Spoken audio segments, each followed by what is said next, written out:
صلی علی رسولہ الکریم۔ جیسا کہ آپ حضرات کے علم میں ہے، آج ہمیں سورہ نوح کا مطالعہ شروع کرنا ہے، اور ممکن ہے کہ آج ہم ایک نشست میں اس سورہ مبارکہ کا مطالعہ مکمل کر لیں، اس لیے کہ یہ ایک مسلسل اور مربوط خطبہ ہے۔ اس کو حصوں میں تقسیم کرنے میں پھر کافی وقت جو ہے اس کے اعادے کے لیے لینا پڑے گا،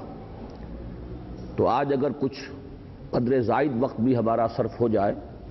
تو آپ ذرا اطمینان سے تشریف رکھیں، تاکہ ہم ایک ہی محفل میں، ایک ہی مجلس میں اس سورت کا مطالعہ مکمل کر لیں۔ تو آئیے کہ ہم اس سورہ مبارکہ کی تلاوت کر لیں۔ اعوذ باللہ من الشیطان الرجیم، بسم اللہ الرحمن الرحیم۔ انا ارسلنا نوحا الى قومه ان انذر قومك من قبل ان يأتيهم عذاب الیم۔ قال يا قوم انی لکم نذیر مبین ان اعبدوا اللہ واتقوه واطیعون یغفر لکم من ذنوبکم ویؤخرکم الی اجل مسمی ان اجل اللہ اذا جاء لا یؤخر لو کنتم تعلمون۔ قال رب انی دعوت قومی لیلا ونہارا فلم یزدہم دعائی الا فرارا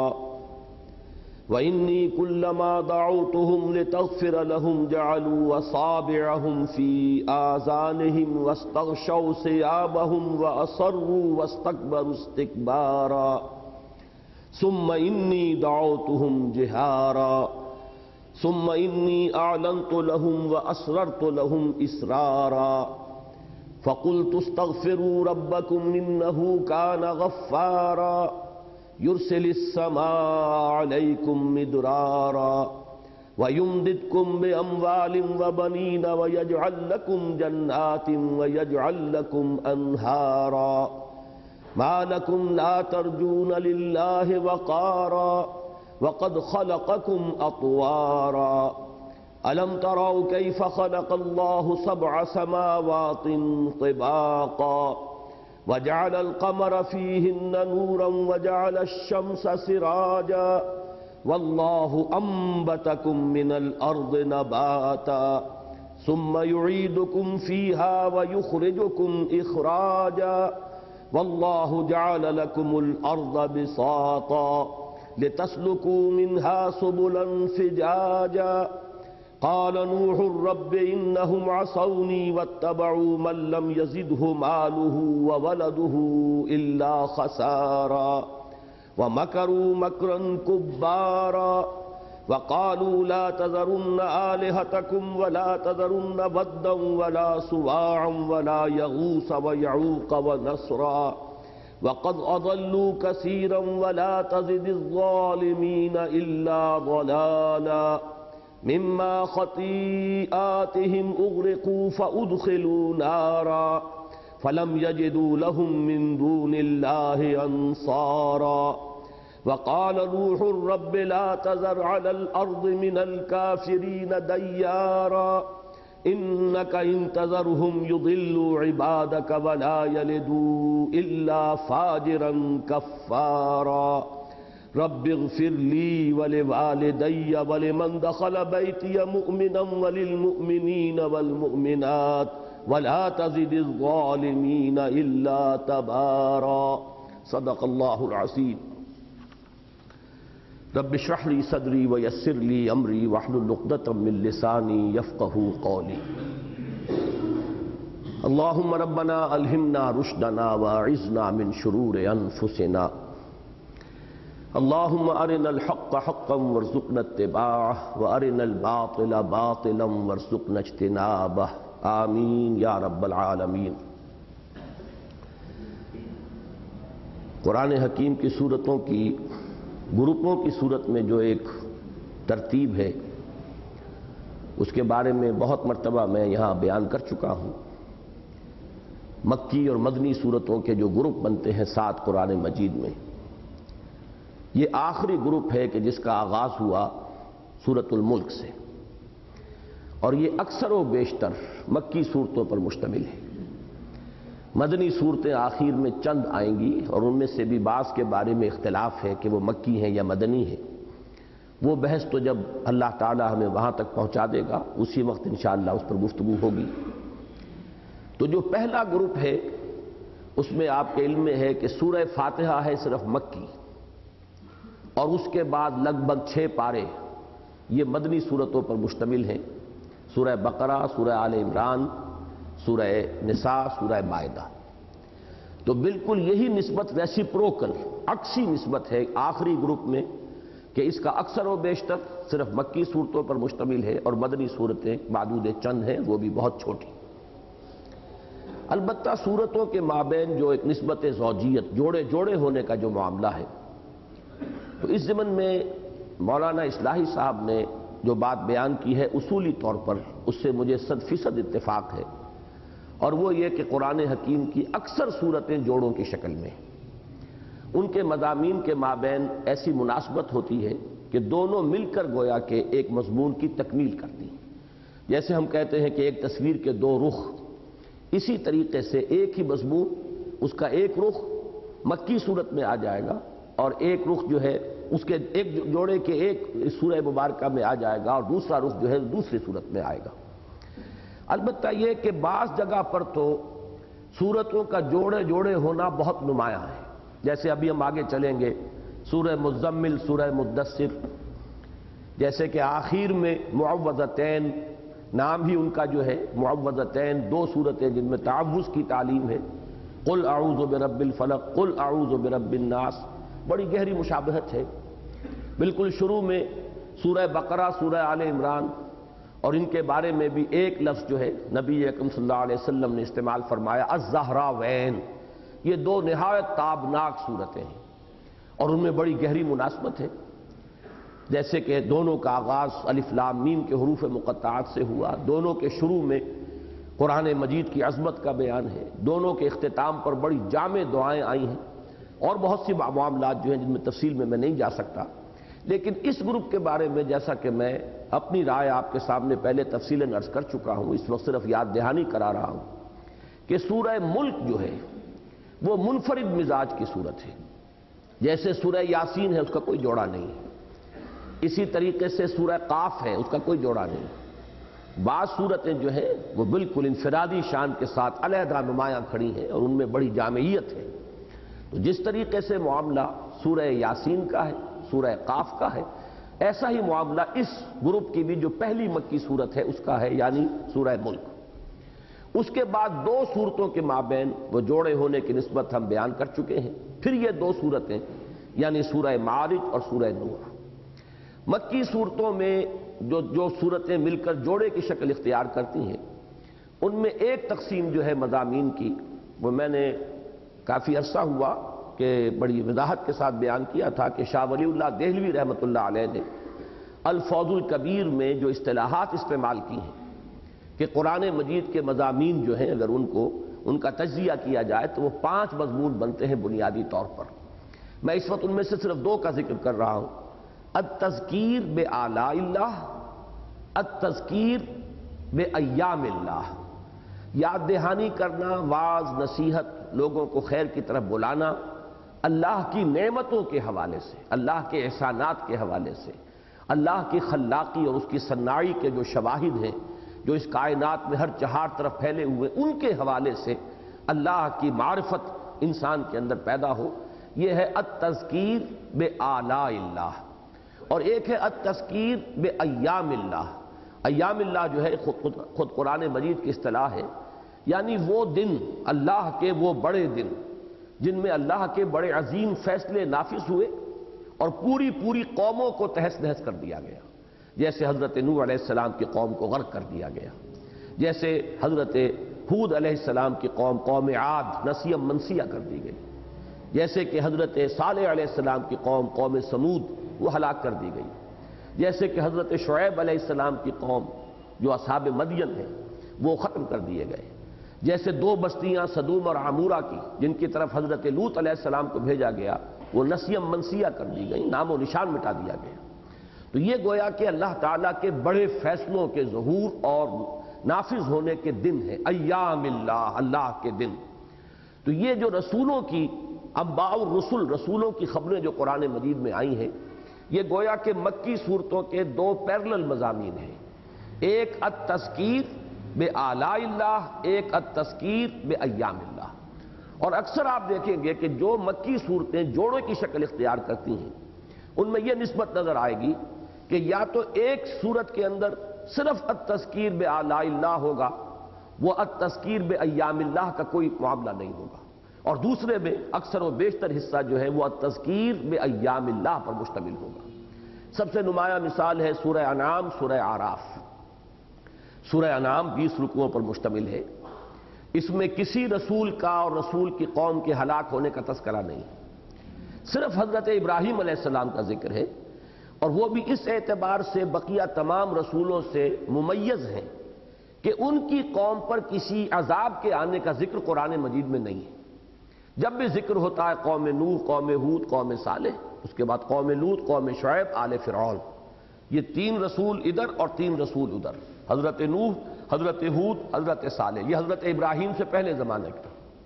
اور حضرت لوط اگرچہ حضرت ابراہیم کے ہم عصر ہیں لیکن چونکہ بھتیجے ہیں اس لیے ان کو چھوٹا اگلی نسل قرار دیا جائے گا، تو حضرت لوط، حضرت شعیب اور حضرت موسیٰ یہ گویا کہ حضرت ابراہیم علیہ السلام کے بعد کے۔ اس طریقے سے یہ 3 رسول، وہ 6 کا تذکرہ آتا ہے اکثر و بیشتر قرآن مجید میں، جہاں بھی انباء الرسل مذکور ہیں۔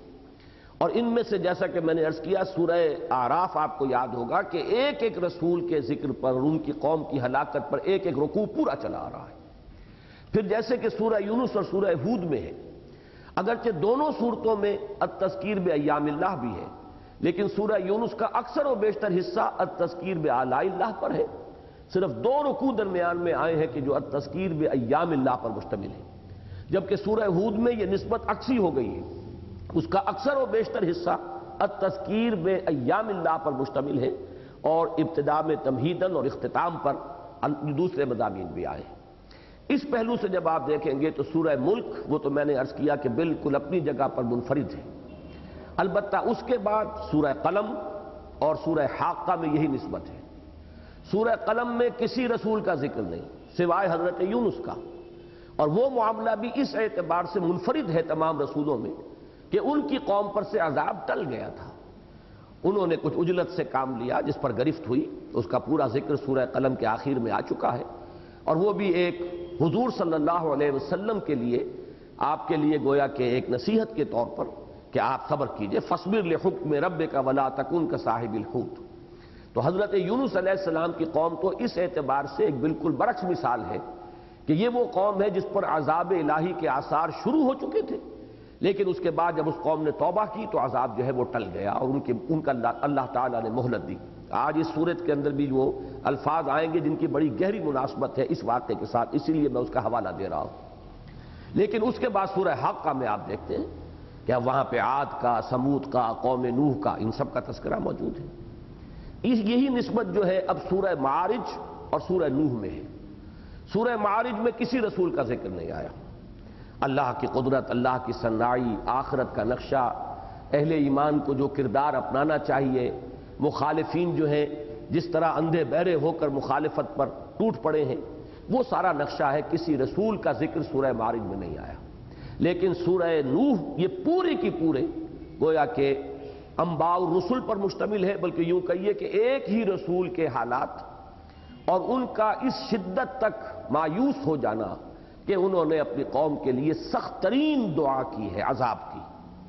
اب اسی کے حوالے سے میں پچھلے درس میں بھی اور اس سے پچھلے درس میں بھی بیان کر چکا ہوں کہ یہ بھی در حقیقت ایک بڑی معنوی، گہری معنوی نسبت ہے سورہ معارج اور سورہ نوح میں، کہ سورہ معارج کا آغاز ہوتا ہے سأل سائل بعذاب واقع، ایک عذاب کی درخواست کہہ لیں، دعا کہہ لیں، مطالبہ کہہ لیں، تقاضا کہہ لیں، عذاب الہی کے تقاضے یا مطالبے یا دعا یا استدعاء سے سورہ معارج شروع ہو رہی ہے،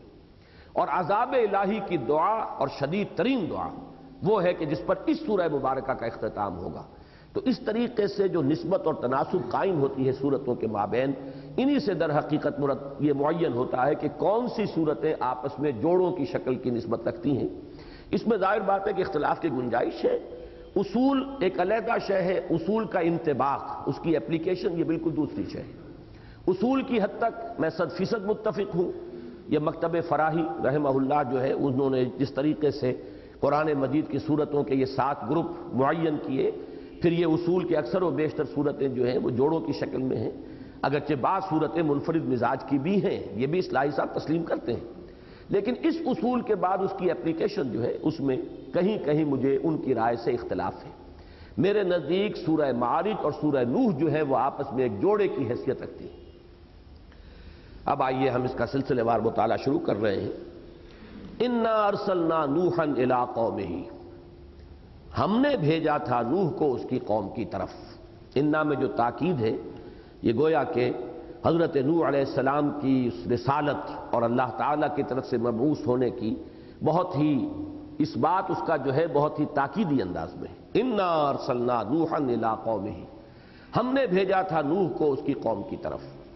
یہاں یہ لفظ نوٹ کر لیجئے، الی قومہ ہی۔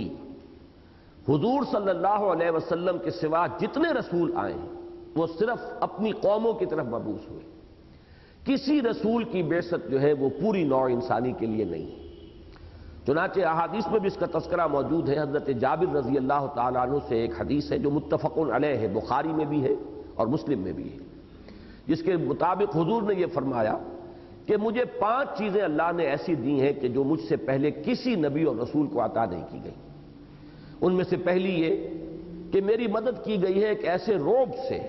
جو 1 مہینے کے فاصلے تک جس کا اثر ہوتا ہے، اور دشمن جو ہے اس پر میرا رعب اللہ تعالیٰ ڈال دیتا ہے۔ اس کے ذریعے سے اللہ تعالیٰ نے میری مدد فرمائی ہے۔ دوسری یہ کہ اللہ نے میرے لیے کل زمین کو مسجد کا درجہ دے دیا ہے۔ میرا امتی جہاں بھی نماز کا وقت آ جائے اسے کوئی خاص جگہ تلاش کرنے کی ضرورت نہیں ہے۔ باقی یہ کہ تفصیل میں یہ آئے گا کہ صاف دیکھ لیا جائے، کوئی نجاست ظاہری موجود نہ ہو، تو پوری زمین گویا کہ مسجد کے حکم میں ہے۔ اس سے شاہ ولی اللہ دہلوی نے جو حکم نکالا ہے، اب یہ ان کی دقیقہ رسی ہے، ان کی ذہانت ہے، انہوں نے اسی سے یہ اصول مستنبط کیا ہے کہ زمین کسی کی ملکیت نہیں ہو سکتی، اس لیے کہ مسجد وقف ہوتی ہے، مسجد کسی کی ملکیت نہیں۔ مسجد میں کسی جگہ پر کوئی شخص اپنی جگہ ریزرو نہیں کر سکتا۔ مسجد میں کوئی شخص یہ کہے کہ یہ جگہ میرے لیے خاص ہے، اس کا حق اسے حاصل نہیں ہے۔ جو پہلے آ گیا ہے اس کا حق ہے کہ وہ وہاں بیٹھے۔ اس سے استدلال کیا ہے شاہ ولی اللہ دہلوی نے کہ زمین در حقیقت وقف ہے اللہ کے بندوں کے لیے، جیسے کہ مسجد وقف ہوتی ہے۔ اور یہاں پر جو شخص کسی قطع زمین کو پہلے آباد کر لے گا، اب وہ گویا کہ اس کے پاس رہے گی، کوئی اس سے چھین نہیں سکتا، الا یہ کہ وہ 3 سال تک اسے بنجر ڈالے رکھے تو اس کا قبضہ اس پر سے ختم ہو جائے گا۔ اس لیے کہ اللہ نے زمین بنائی ہے لوگوں کے لیے روزی بہم پہنچانے کے لیے، وہ اپنا قبضہ اس پر جمائے بیٹھا ہے، اور جس کام کے لیے اللہ نے اس زمین کے اندر استعداد رکھی ہے وہ کام اس سے نہیں لے رہا ہے، تو گویا کہ اس کو اب اس کے استعمال کا یا کوئی حق ملکیت ایسا مقدس نہیں ہے کہ جس کو کسی صورت میں بھی زائل نہ کیا جا سکے۔ خیر یہ ضمنی بات ہے، لیکن اسی حدیث سے یہ چونکہ استدلال ہے لہذا میرا ذہن ادھر منتقل ہوا۔ تیسری بات حضور نے فرمائی کہ میرے لیے مال غنیمت حلال کر دیا گیا، یعنی جب بھی جنگیں ہوں اور جنگ کے نتیجے میں دشمن سے جو مال غنیمت ہاتھ آئے، پہلے جو شریعتیں تھیں ان میں یہ جائز نہیں تھا اس کا استعمال کرنا، اس کو سب کو جلا دیا جاتا تھا، لیکن یہ ہے کہ میری امت کے لیے اور میرے لیے اللہ نے غنیمت کو حلال کیا ہے۔ چوتھی یہ کہ مجھے اللہ تعالیٰ شفاعت کا حق عطا فرمائے گا، اور 5ویں بات یہی ہے جس کے لیے میں نے یہ ساری حدیث آپ کو سنائی کہ مجھے بھیجا گیا بعثت الی جمیع الناس، مجھ سے پہلے کوئی اور رسول تمام نوع انسانی کی طرف مبعوث نہیں ہوئے۔ اسی کے ضمن میں حضرت ابو ہریرہ رضی اللہ تعالیٰ عنہ سے بھی ایک روایت مروی ہے، اور وہ ہے مسلم شریف کی روایت، متفق علیہ نہیں ہے۔ اس میں 6 چیزیں آئی ہیں، لیکن شفاعت کا ذکر نہیں ہے، بلکہ اس کے بجائے یہ ہے کہ مجھ پر نبوت کو ختم کیا گیا۔ باقی یہ مضمون اس میں بھی موجود ہے کہ صرف میں تنہا رسول ہوں اللہ کا کہ جو پوری نوع انسانی کے لیے مبعوث کیا گیا۔ اس کا تعلق میں نے سیرت کی تقاریر میں متعدد مواقع پر واضح کیا ہے کہ اس کا تعلق در حقیقت ہماری مادی ترقی سے ہے۔ جو فزیکل سائنسز کا جو ارتقاء ہوا ہے اس کے ذریعے سے ذرائع رسل و رسائل میں ترقی ہوئی ہے، اور در حقیقت حضور ہی کا زمانہ ایسا آیا کہ جس وقت کے اس بات کی امکان کی صورت پیدا ہو گئی کہ ایک نبی کی دعوت پوری دنیا تک پھیلائی جا سکے۔ اس سے پہلے ابھی فاصلے اتنے زیادہ تھے، ذرائع رسل و رسائل اتنے نہیں تھے، آمد و رفت کے اتنے امکانات نہیں تھے، لیکن حضور صلی اللہ علیہ وسلم کے عہد مبارک میں چونکہ انسان کی جو یہ ترقی تھی، مادی ترقی اس سٹیج تک پہنچ چکی تھی کہ ایک رسول کی دعوت پوری دنیا تک پہنچائی جا سکتی ہے، لہذا حضور کی جو بعثت ہوئی ہے وہ پوری نوع انسانی کی طرف۔ انا ارسلنا نوحا الی قومہ، ہم نے بھیجا تھا نوح کو اس کی قوم کی طرف، ان انذر قومک من قبل ان یاتیہم عذاب علیم، کہ خبردار کر دو اپنی قوم کو اس سے پہلے کہ ان پر آ دھم کے ایک دردناک عذاب۔ ایک تو لفظ انذار چونکہ یہ اکثر و بیشتر آتا ہے اور عام طور پر اس کا ترجمہ جو ہے ڈراؤ کر دیا جاتا ہے، اس کے بجائے بہتر لفظ ہے خبردار کرنا۔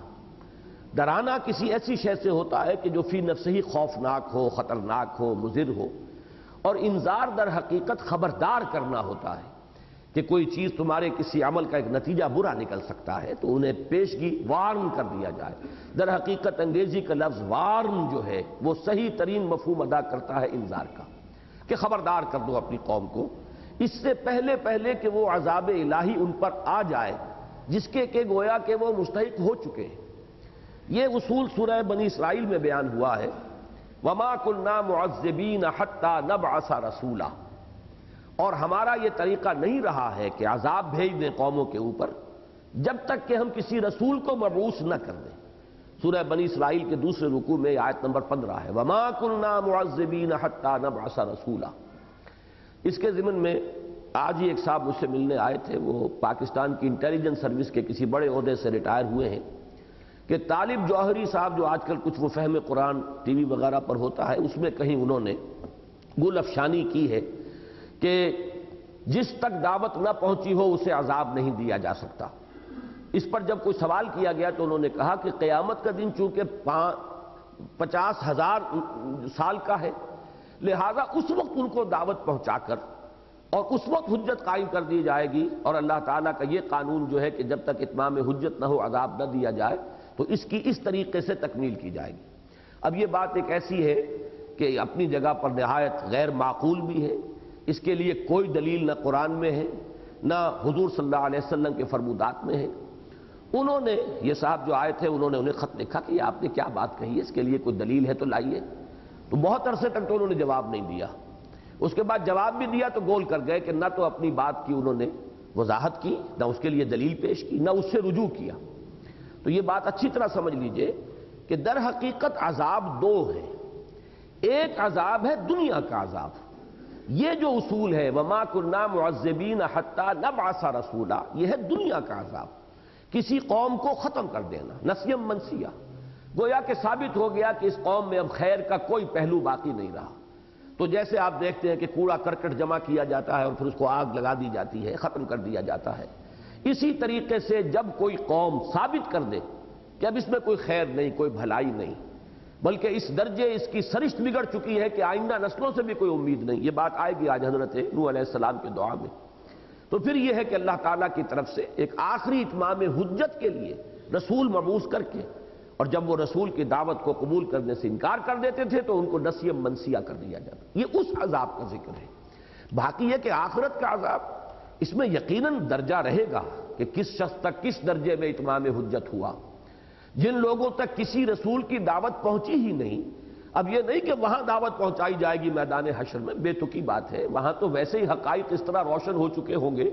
کہ ایمان لانے کے لیے ہر شخص خود بیتاب ہوگا۔ ابو جہل شاید سب سے آگے بڑھ کر ایمان لائے اور فرعون جو ہے وہ سب سے بڑے بلند بانگ انداز میں ایمان لائے، تو وہ بات تو بالکل غیر معقول ہے۔ البتہ جو معقول بات ہے وہ یہ ہے کہ جن لوگوں تک کسی رسول کی دعوت نہیں پہنچی، ظاہر بات ہے کہ ان کا محاسبہ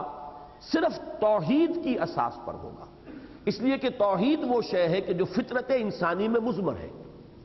جس کا عہد ہم کر کے اس دنیا میں الستو بربکم قالوا بلی، اور اس کے بعد یہ کہ اس کائنات کے چپے چپے میں توحید کے آثار موجود ہیں۔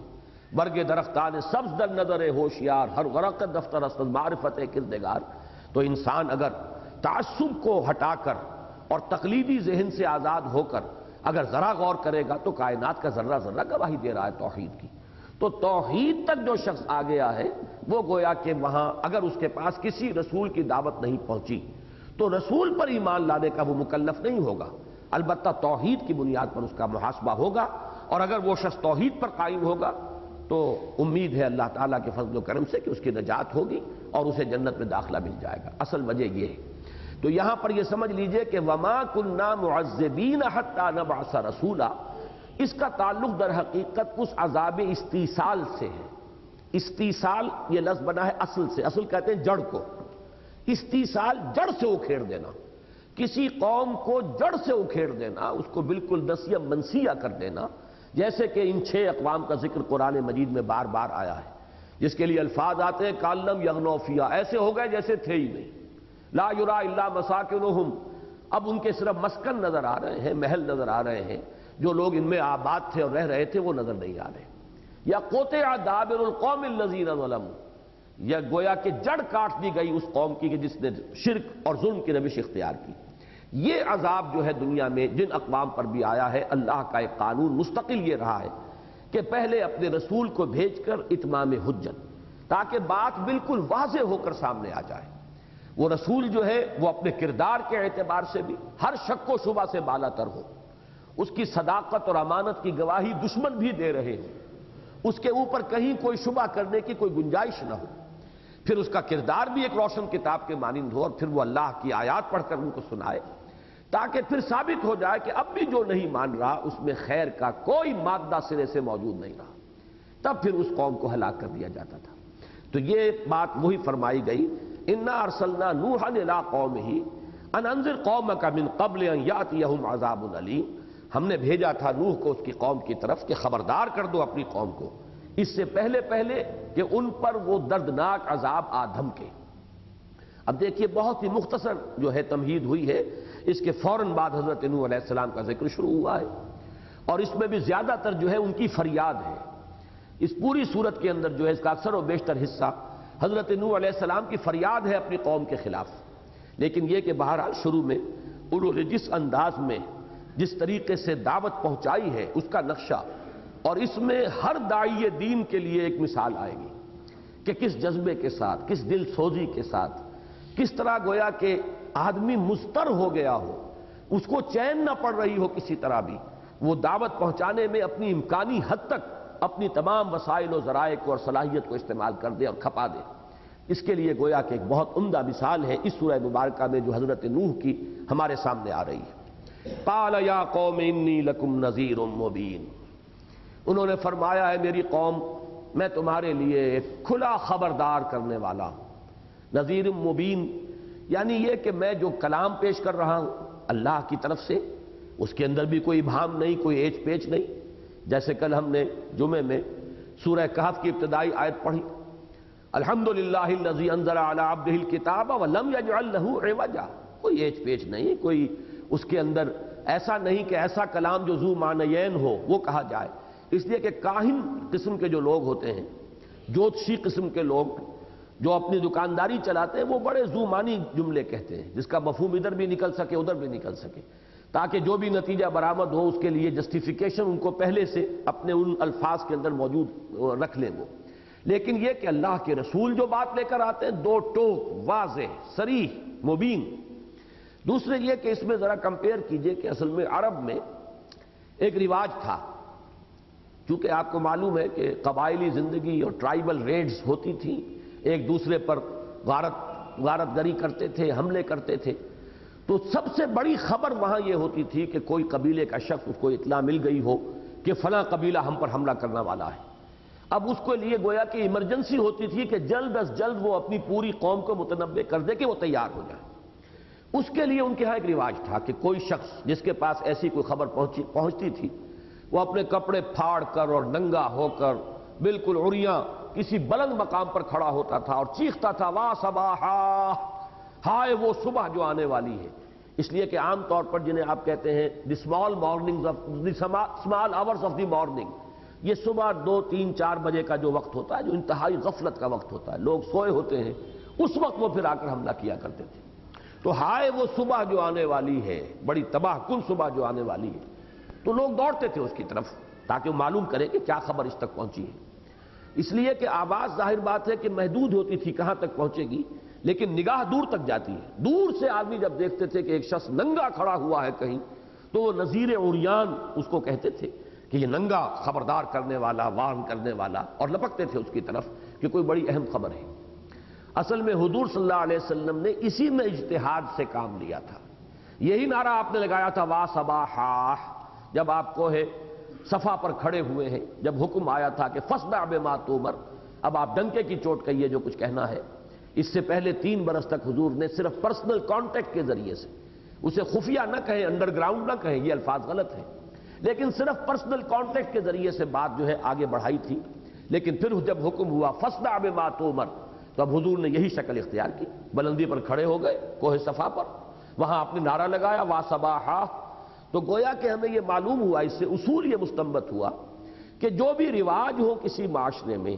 ان میں جو حصہ تو ہے غلط اس کو ترک کر دیا جائے، باقی حصے کو اختیار کیا جائے، اس لیے کہ لوگ اسی سے مانوس ہوتے ہیں. لوگوں کی عادت جو بن چکی ہوتی ہے اسی کے پہلو سے. تو حضور نے بھی وا صباحا کا نعرہ لگایا، لوگ جمع ہوئے تو پھر آپ نے اپنی دعوت پیش کی. تو وہ نذیر عریاں. تو گویا کہ اسلام میں یا رسولوں کے بارے میں جب یہ لفظ آیا ہے تو یہاں پر رسول مبین، نذیر مبین،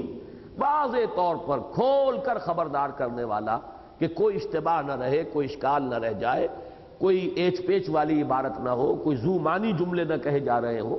یہ ہمارے ہاں ذو معنی جو ہے اصل میں یہ غلط العام ہے. اصل میں تو لفظ ہونا چاہیے ذو معنیین، ایسا جملہ جس میں 2 معنی موجود ہو. لیکن عام طور پر اس لفظ کو اردو میں ذو معنی ہی کہا جاتا ہے، حالانکہ ذو معنی کے معنی تو ہے معنی والا. ہر جملہ جو بھی معنی والا ہے وہی تو جملہ کہلائے گا، ورنہ تو وہ کلام محمل ہوگا. کلام مفید تو وہی ہے کہ جس کے اندر معانی ہو اور سمجھ میں آئے. لیکن ذو معنیین کو ہمارے ہاں اردو میں ذو معنی کہہ دیا جاتا ہے، تو ان کا کلام جو ہے وہ ذو معنی نہیں ہوتا، بالکل واضح اور صاف. قال یا قوم انی لکم نذیر مبین ان اعبدوا اللہ واتقوہ واطیعون. اس ایک آیت میں 3 الفاظ کے اندر اسلام کی ساری دعوت جو ہے، تمام رسولوں کی مشترک دعوت کا خلاصہ آ گیا. بندگی کرو اللہ کی، پرستش کرو اللہ کی. بندگی اور پرستش یہ 2 الفاظ فارسی کے، جمع کریں گے تو عربی کا عبادت بنے گا. بندگی میں اطاعت ہے، زندگی آمد برائے بندگی، زندگی بے بندگی شرمندگی. یہ شیخ سعدی نے گویا کہ اس آیہ مبارکہ کی ترجمانی کی ہے کہ وما خلقت الجن والانس الا لیعبدون، میں نے جنوں اور انسانوں کو صرف اسی لیے پیدا کیا ہے کہ وہ میری بندگی کریں، میری عبادت کریں. تو یہاں وہ بندگی کا لفظ لائے کہ زندگی آمد برائے بندگی، زندگی بے بندگی شرمندگی. بڑا پیارا شعر ہے، اس میں صوتی آہنگ بھی ہے. لیکن یہ ہے کہ محض بندگی جو ہے وہ عبادت کے مفہوم کو پورا نہیں کرتی، جبکہ اس کے ساتھ پرستش میں آپ کو معلوم ہے کہ محبت، عقیدت، تعظیم، پرستار کسی شے کا ہونا، اور اسی کا وہی اس کا مطلوب بن جائے. دولت کا پرستار، دولت پرست، وطن پرست، قوم پرست. اب یہ تمام پرستش کے جو الفاظ جو آتے ہیں، تو پرستش اور بندگی کو جمع کر دیجئے تو لفظ عبادت بنے گا. ان اعبدوا اللہ، بندگی اور پرستش کو خالص کر دو اللہ کے لیے. واتقوہ، اور اس کے ساتھ ہی آیا اس کا تقوی اختیار کرو، اس کی فرما برداری اختیار کرو، کہیں بھی اس کے حکم کے خلاف کوئی حرکت تمہاری نہ ہو. واطیعون، یہ ہے پھر تیسرا پہلو. 2 حصے تو ہو گئے جو اللہ تعالیٰ کے ساتھ تعلق ہے انسان کا، اور ایک یہ تیسرا جو ہے یہ تعلق ہے رسول کے ساتھ. اطیعون، اطاعت کرو میری. یعنی یہ دوسرا لازمی حصہ رہا ہے تمام انبیاء کرام کی دعوت کا، تمام رسولوں کی دعوت کا، کہ تم میری اطاعت کے پابند ہو، تمہیں میری اطاعت کرنی ہوگی. جیسے کہ حضور صلی اللہ علیہ وسلم کے ضمن میں بار بار آیا ہے وَمَن يُطِعِ الرَّسُولَ فَقَدْ أَطَاعَ اللَّهَ، جو رسول کی اطاعت کرتا ہے وہ اللہ کی اطاعت کرتا ہے. وَمَا أَرْسَلْنَا مِن رَّسُولٍ إِلَّا لِيُطَاعَ بِإِذْنِ اللَّهِ، اور ہم نے نہیں بھیجا کسی بھی رسول کو مگر اس لیے کہ اس کی اطاعت کی جائے اللہ کے حکم سے. تو معلوم یہ ہوا کہ رسول کی اطاعت، اور یہ میں نے سورہ نساء کے درس کے دوران کئی مرتبہ واضح کیا، چونکہ وہ منافقین کا جو مضمون ہے سورہ نساء میں بہت ہی تکرار کے ساتھ اور اعادے کے ساتھ اور وضاحت کے ساتھ آیا ہے کہ یہی شے تھی اصل میں جو سب سے بھاری گزرتی تھی منافقین پر، کہ یہ ہم جیسے انسان ہیں، جیسے دو ہاتھ ہمارے، دو ہاتھ ان کے، دو آنکھیں ہماری، دو آنکھیں ان کی اطاعت کیوں ہم پر لازم ہو؟ ہم اللہ کو ماننے کو تیار ہیں، اللہ کی بندگی کریں گے، اللہ کی اطاعت کریں گے، لیکن یہ کہ شخصاً رسول کی اطاعت، یہ بڑی شاخ گزر تھی۔ اور اس میں یہ بات مان لینی چاہیے کہ واقعتاً ہمارے لیے وہ مشکل نہیں ہے جتنی کہ اس وقت کے لوگوں کے لیے مشکل تھی۔ ہمارے لیے حضور شخصاً موجود نہیں ہے اس وقت، وہ تو جیسے اللہ کی اطاعت ویسے رسول کی اطاعت۔ ہمارے لیے رسول بھی ایک گویا کہ ادارے کی حیثیت رکھتے ہیں، ایک انسٹیٹیوشن ہے، اللہ کا کلام، اس کے رسول کا فرمان۔ وہ شخص محمد صلی اللہ علیہ وسلم وہ تو ہمارے سامنے نہیں۔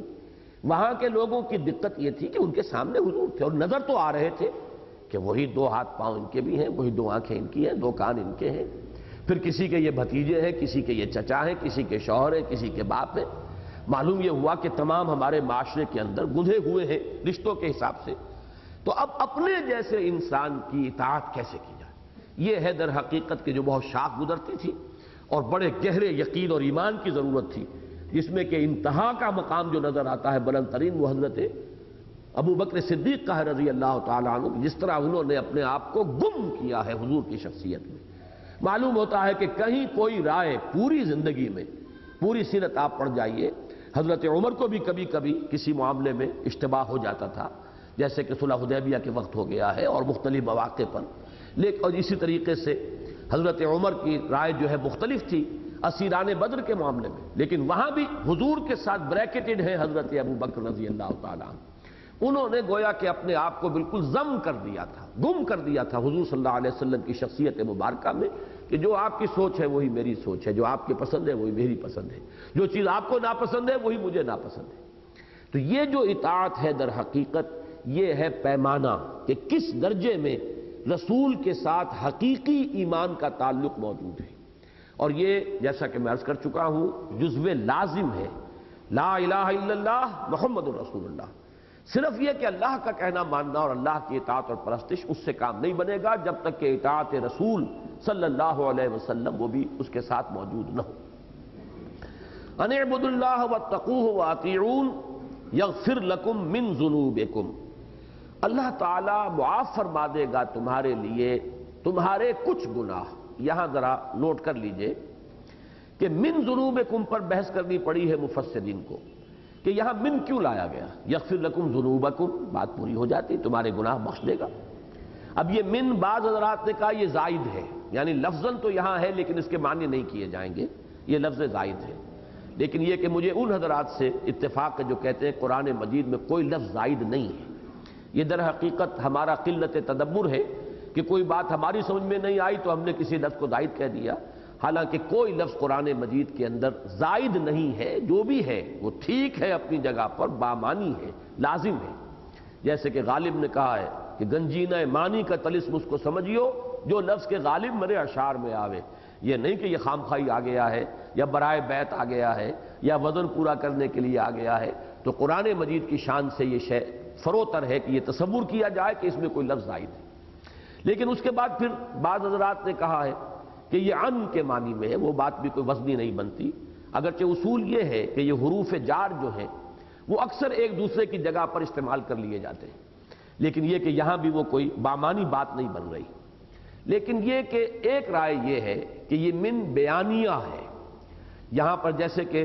وَلْتَكُمْ مِنْكُمْ أُمَّةٌ يَدْعُونَ إِلَى الْخَيْرِ میں تفصیل سے بیان کر چکا ہوں کہ اس کے بارے میں دو رائے ہیں، من بیانیہ ہے اور ایک ہے من تبعیضیہ کہ کچھ اس میں سے کوئی حصہ مراد ہو، جبکہ من بیانیہ کے اندر وہ تمام ہی کی وضاحت کے لیے لفظ آتا ہے کہ یہ تمہارے جن سے گناہ جو ہیں، تمہارے جو معاصی ہیں وہ کل کے کل معاف کر دیے جائیں گے، اس لیے کہ یہ من تبعیضیہ نہیں ہے۔ ایک رائے یہ ہے، اس پر مولانا امین احسن اصلاحی صاحب بھی جازم ہیں، اور میں نے یہ دیکھا کہ تفسیر مظہری کے مصنف جو ہے قاضی ثناء اللہ پانی پتی، انہوں نے بھی اس کو من تبعیضیہ ہی مانا ہے کہ اس میں بعض مراد ہے۔ اصلاحی صاحب نے یہ مراد لی ہے کہ اس سے مراد ہے اسلام لانے سے پہلے کے گناہ۔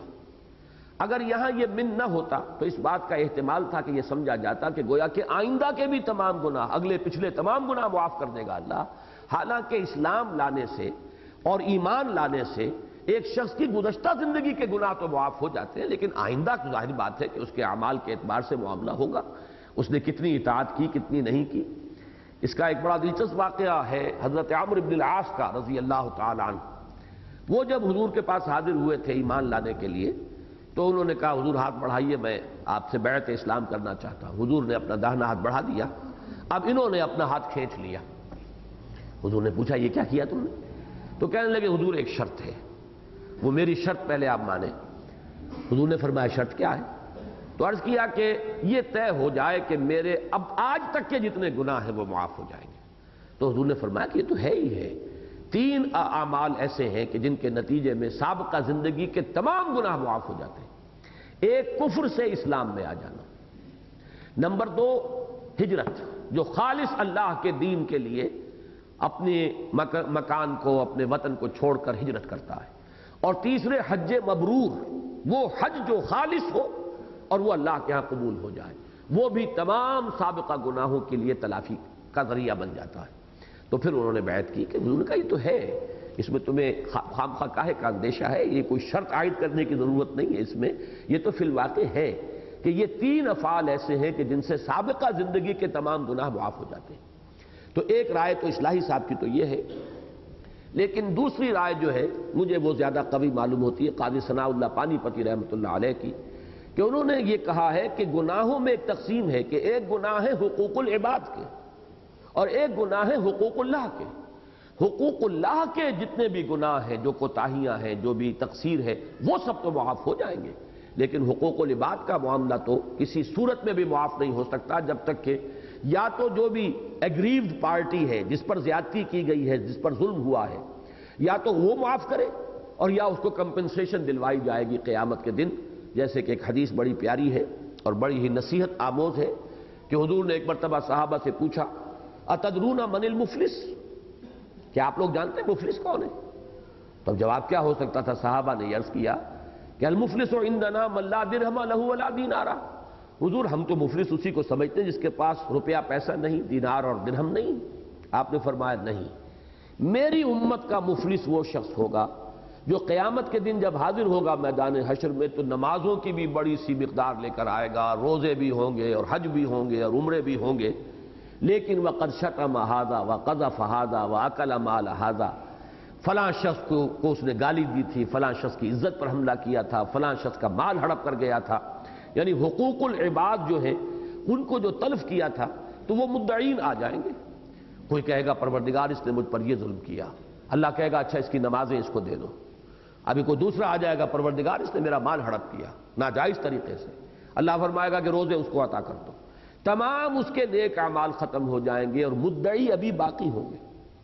تو پھر ان کے گناہ اس کے حساب میں درج ہونے شروع ہوں گے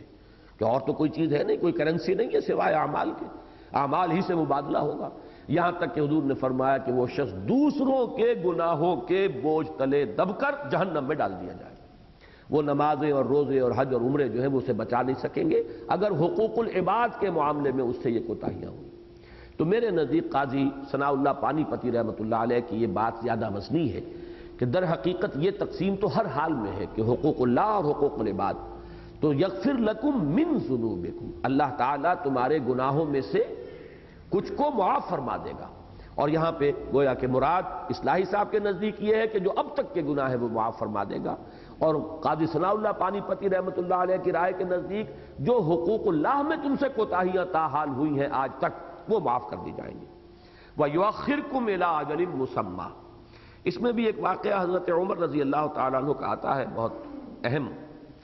کہ ایک مرتبہ وہ قحط کی کیفیت تھی تو نماز استسقاء کے لیے قوم کو لے کر آپ باہر نکلے، لیکن جب دعا آپ نے کی تو اس میں صرف استغفار کیا، بارش کے لیے دعا نہیں کی۔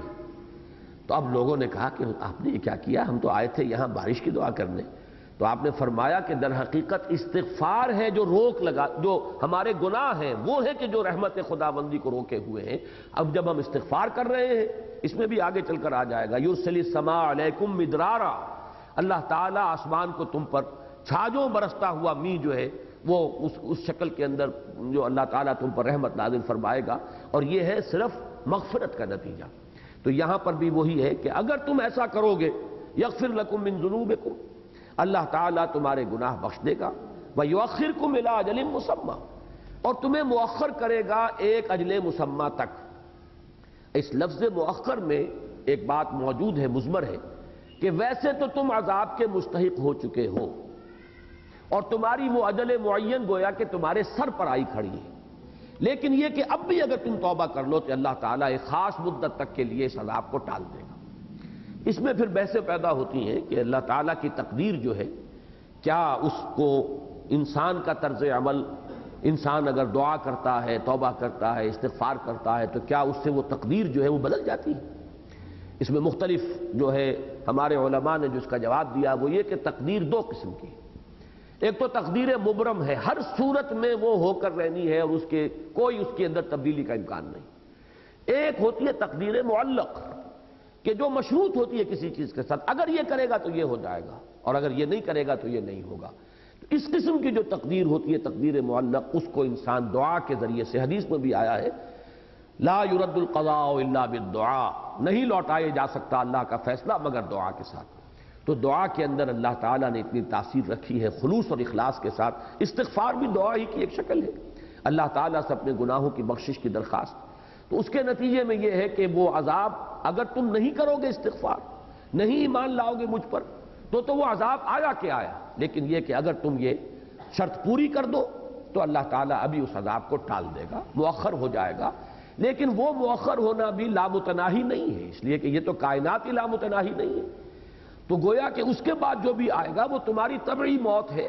طبعی زندگی جتنی بھی ہے اس وقت تک کے لیے عذاب جو ہے وہ ٹال دیا جائے گا۔ البتہ یہ کہ جو بھی طبعی طور پر تمہاری زندگی کا اور تمہارا اس دنیا میں رہنے کا معاملہ ہے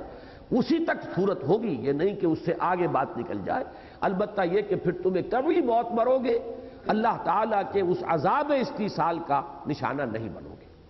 یؤخرکم الی اجل مسمى ان اجل اللہ اذا جاء لا یؤخر لو کنتم تعلمون، اور اللہ کا معین کردہ وقت جب آ جاتا ہے تو پھر اسے ٹالا نہیں جا سکتا۔ جان لو، کاش کہ تم جان لو، کاش کہ تمہیں اس کا احساس اور شعور ہو جائے۔ اب یہ چند الفاظ میں وہ دعوت آ گئی، اب ہے وہ فریاد جو شروع ہو رہی ہے۔ قال رب انی دعوت قومی لیلا ونہارا، حضرت نوح نے عرض کیا پروردگار میں نے اپنی قوم کو پکارا ہے، دعوت پہنچائی ہے، رات بھی دن رات میں لگا رہا ہوں، میں نے کوئی وقت جو ہے مستثنا نہیں رکھا ہے، ہمہ وقت میں اس کام میں لگا رہا ہوں۔ جیسے ہمارے ہاں وہ ہمہ وقتی کارکن کی ایک اصطلاح ہے کہ پروردگار میں نے ہمہ وقت یہ کام کیا ہے، میں نہ دن دیکھا ہے نہ رات دیکھی ہے، میں نے کوئی اپنے آرام یا چین کی فکر نہیں کی ہے۔ دعوت قومی لیلا ونہارا فلم یزدہم دعائی الا فرارا، لیکن نہیں اضافہ کیا ان کے رویے میں میری اس دعوت نے اور میری ان کے پیچھے اس طریقے سے لگے رہنے نے مگر فرار، یہ اور بھاگے اور مجھ سے جو ہے دور ہونے کی انہوں نے کوشش کی بجائے اس کے قریب آتے۔ جیسے کہ وہ غالب کا ایک شعر ہے کہ جتنا کھینچتا ہوں اور کھینچتا جائے ہے مجھ سے، میں نے جتنا بلایا تیری طرف یہ اور بھاگے مجھ سے بھی اور تجھ سے بھی۔ فلم یزدہم دعائی الا فرارا، ان کا یہ نفور، ان کا یہ استکبار، ان کا یہ فرار بڑھتا چلا گیا۔ وَإِنِّي كُلَّمَا دَعَوْتُهُمْ لِتَغْفِرَ لَهُمْ، اور میں نے جب بھی کبھی جب ان کو پکارا، ان کو دعوت دی تاکہ پروردگار تو انہیں معاف فرما دے، ان کے گناہوں کی مغفرت فرما دے، یعنی تاکہ یہ دعوت قبول کریں، استغفار کریں، ایمان لے آئیں اور اس کے نتیجے میں تیری مغفرت کے مستحق بن جائیں۔ تو یہ گویا کہ اس میں مضمون جو ہے مضمر ہے، اس کو کھولیں گے تو بات پوری یوں ہوگی۔ وَإِنِّي كُلَّمَا دَعَوْتُهُمْ، جب بھی اور جس طرح بھی میں نے انہیں پکارا تاکہ یہ ایمان لائیں، استغفار کریں اور تیری مغفرت کے مستحق بن جائیں، لِتَغْفِرَ لَهُمْ، تاکہ تو انہیں بخش دے، جَعَلُوا أَصَابِعَهُمْ فِي آذَانِهِمْ وَاسْتَغْشَوْا ثِيَابَهُمْ وَأَصَرُّوا وَاسْتَكْبَرُوا اسْتِكْبَارًا، تو انہوں نے اپنی انگلیاں اپنے کانوں میں ٹھوس لی۔ اب دیکھیے یہ ان کو در حقیقت ان آیات میں آئینہ دکھایا جا رہا ہے قریش کو کہ تم یہی کچھ کر رہے ہو آج محمد کے ساتھ صلی اللہ علیہ وسلم۔ آپ کے علم میں ہوگا، یہ جو سیرت میں یہ روایات موجود ہیں کہ حضور جب نکلتے تھے اپنی دعوت کے لیے تو خود ابو لہب حقیقی چچا وہ اپنے کانوں میں روئی ٹھوس کر اور انگلیاں ٹھوس کر پیچھے پیچھے چلتا تھا شور مچاتا ہوا کہ لوگوں ان کی بات نہ سننا، یہ جادوگر ہے، اگر اس کی بات تمہارے کانوں میں پڑ گئی تمہارے دل کی حالت تبدیل ہو جائے گی۔ تو خود بھی اپنے کانوں کے اندر انگلیاں ٹھوسے ہوتا تھا تاکہ کوئی بات جو ہے کلام اللہ کا کوئی جملہ جو ہے وہ اس کے کانوں میں نہ پڑ جائے اور وہاں سے ہو کر وہ دل تک نہ اتر جائے اور اس کی کیفیت تبدیل نہ ہو جائے۔ تو در حقیقت یہ تصویر ہے اس معاشرے کی اور وہ طرز عمل کے جو اس وقت لوگ حضور صلی اللہ علیہ وسلم کے ساتھ روا رکھ رہے تھے، اور جس کے نتیجے میں کہ وہ بات جو میں نے عرض کی ہے سأل سائل بعذاب واقع، حضور صلی اللہ علیہ وسلم نے بھی ان کے اس طرز عمل سے مایوس ہو کر گویا کہ اللہ تعالیٰ سے یہ درخواست کی کہ پروردگار اب انہوں نے ٹھکرانے کا، انکار کرنے کا، اعراض کا آخری جو ہے وہ حق ادا کر دیا ہے، لہذا اب یہ مستحق ہو چکے ہیں عذاب کے۔ وَإِنِّي كُلَّمَا دَعَوْتُهُمْ لِتَغْفِرَ لَهُمْ جَعَلُوا أَصَابِعَهُمْ فِي آذَانِهِمْ وَاسْتَغْشَوْا ثِيَابَهُمْ، انہوں نے اپنے کانوں میں اپنی انگلیاں ٹھوس لیں اور اپنے کپڑے اپنے اوپر اوڑھ لیے، لپیٹ لیے۔ اب اس کے دو معنی ہو سکتے ہیں، ایک تو یہ کہ وہ دیکھنا بھی نہیں چاہتے تھے حضور کو، تو جس طریقے سے اعراض کرتے ہوئے اظہار نفرت کے طور پر کوئی شخص منہ پھیر لیتا ہے، کوئی شخص اپنا چادر جو ہے اس طریقے سے جو ہے لپیٹ لے کہ میں نہ آپ کو دیکھنا چاہتا ہوں نہ آپ کی بات سننا چاہتا ہوں۔ اور ایک یہ بھی ہو سکتا ہے کہ کانوں میں انگلیاں ٹھوسنے کے بعد بھی امکان رہتا ہو کہ کہیں کوئی بات جو ہے وہ میرے کان میں پڑ ہی نہ جائے، تو مزید یہ کہ کپڑے کو بھی اور اوپر سے کس لیا جائے۔ وَاسْتَغْشَوْا ثِيَابَهُمْ، اوڑھ لیے انہوں نے، لپیٹ لیے اپنے گرد اپنے کپڑے اپنی چادریں۔ وَأَسَرُّوا وَاسْتَكْبَرُوا اسْتِكْبَارًا، اسرار یہاں اب صاد سے آیا ہے، اس کے معنی ہے ضد کرنا، ہٹ دھرمی، ڈٹ جانا غلط بات کے اوپر، اڑ جانا۔ وَأَسَرُّوا، انہوں نے اصرار کیا ہے، یہ جم گئے ہیں،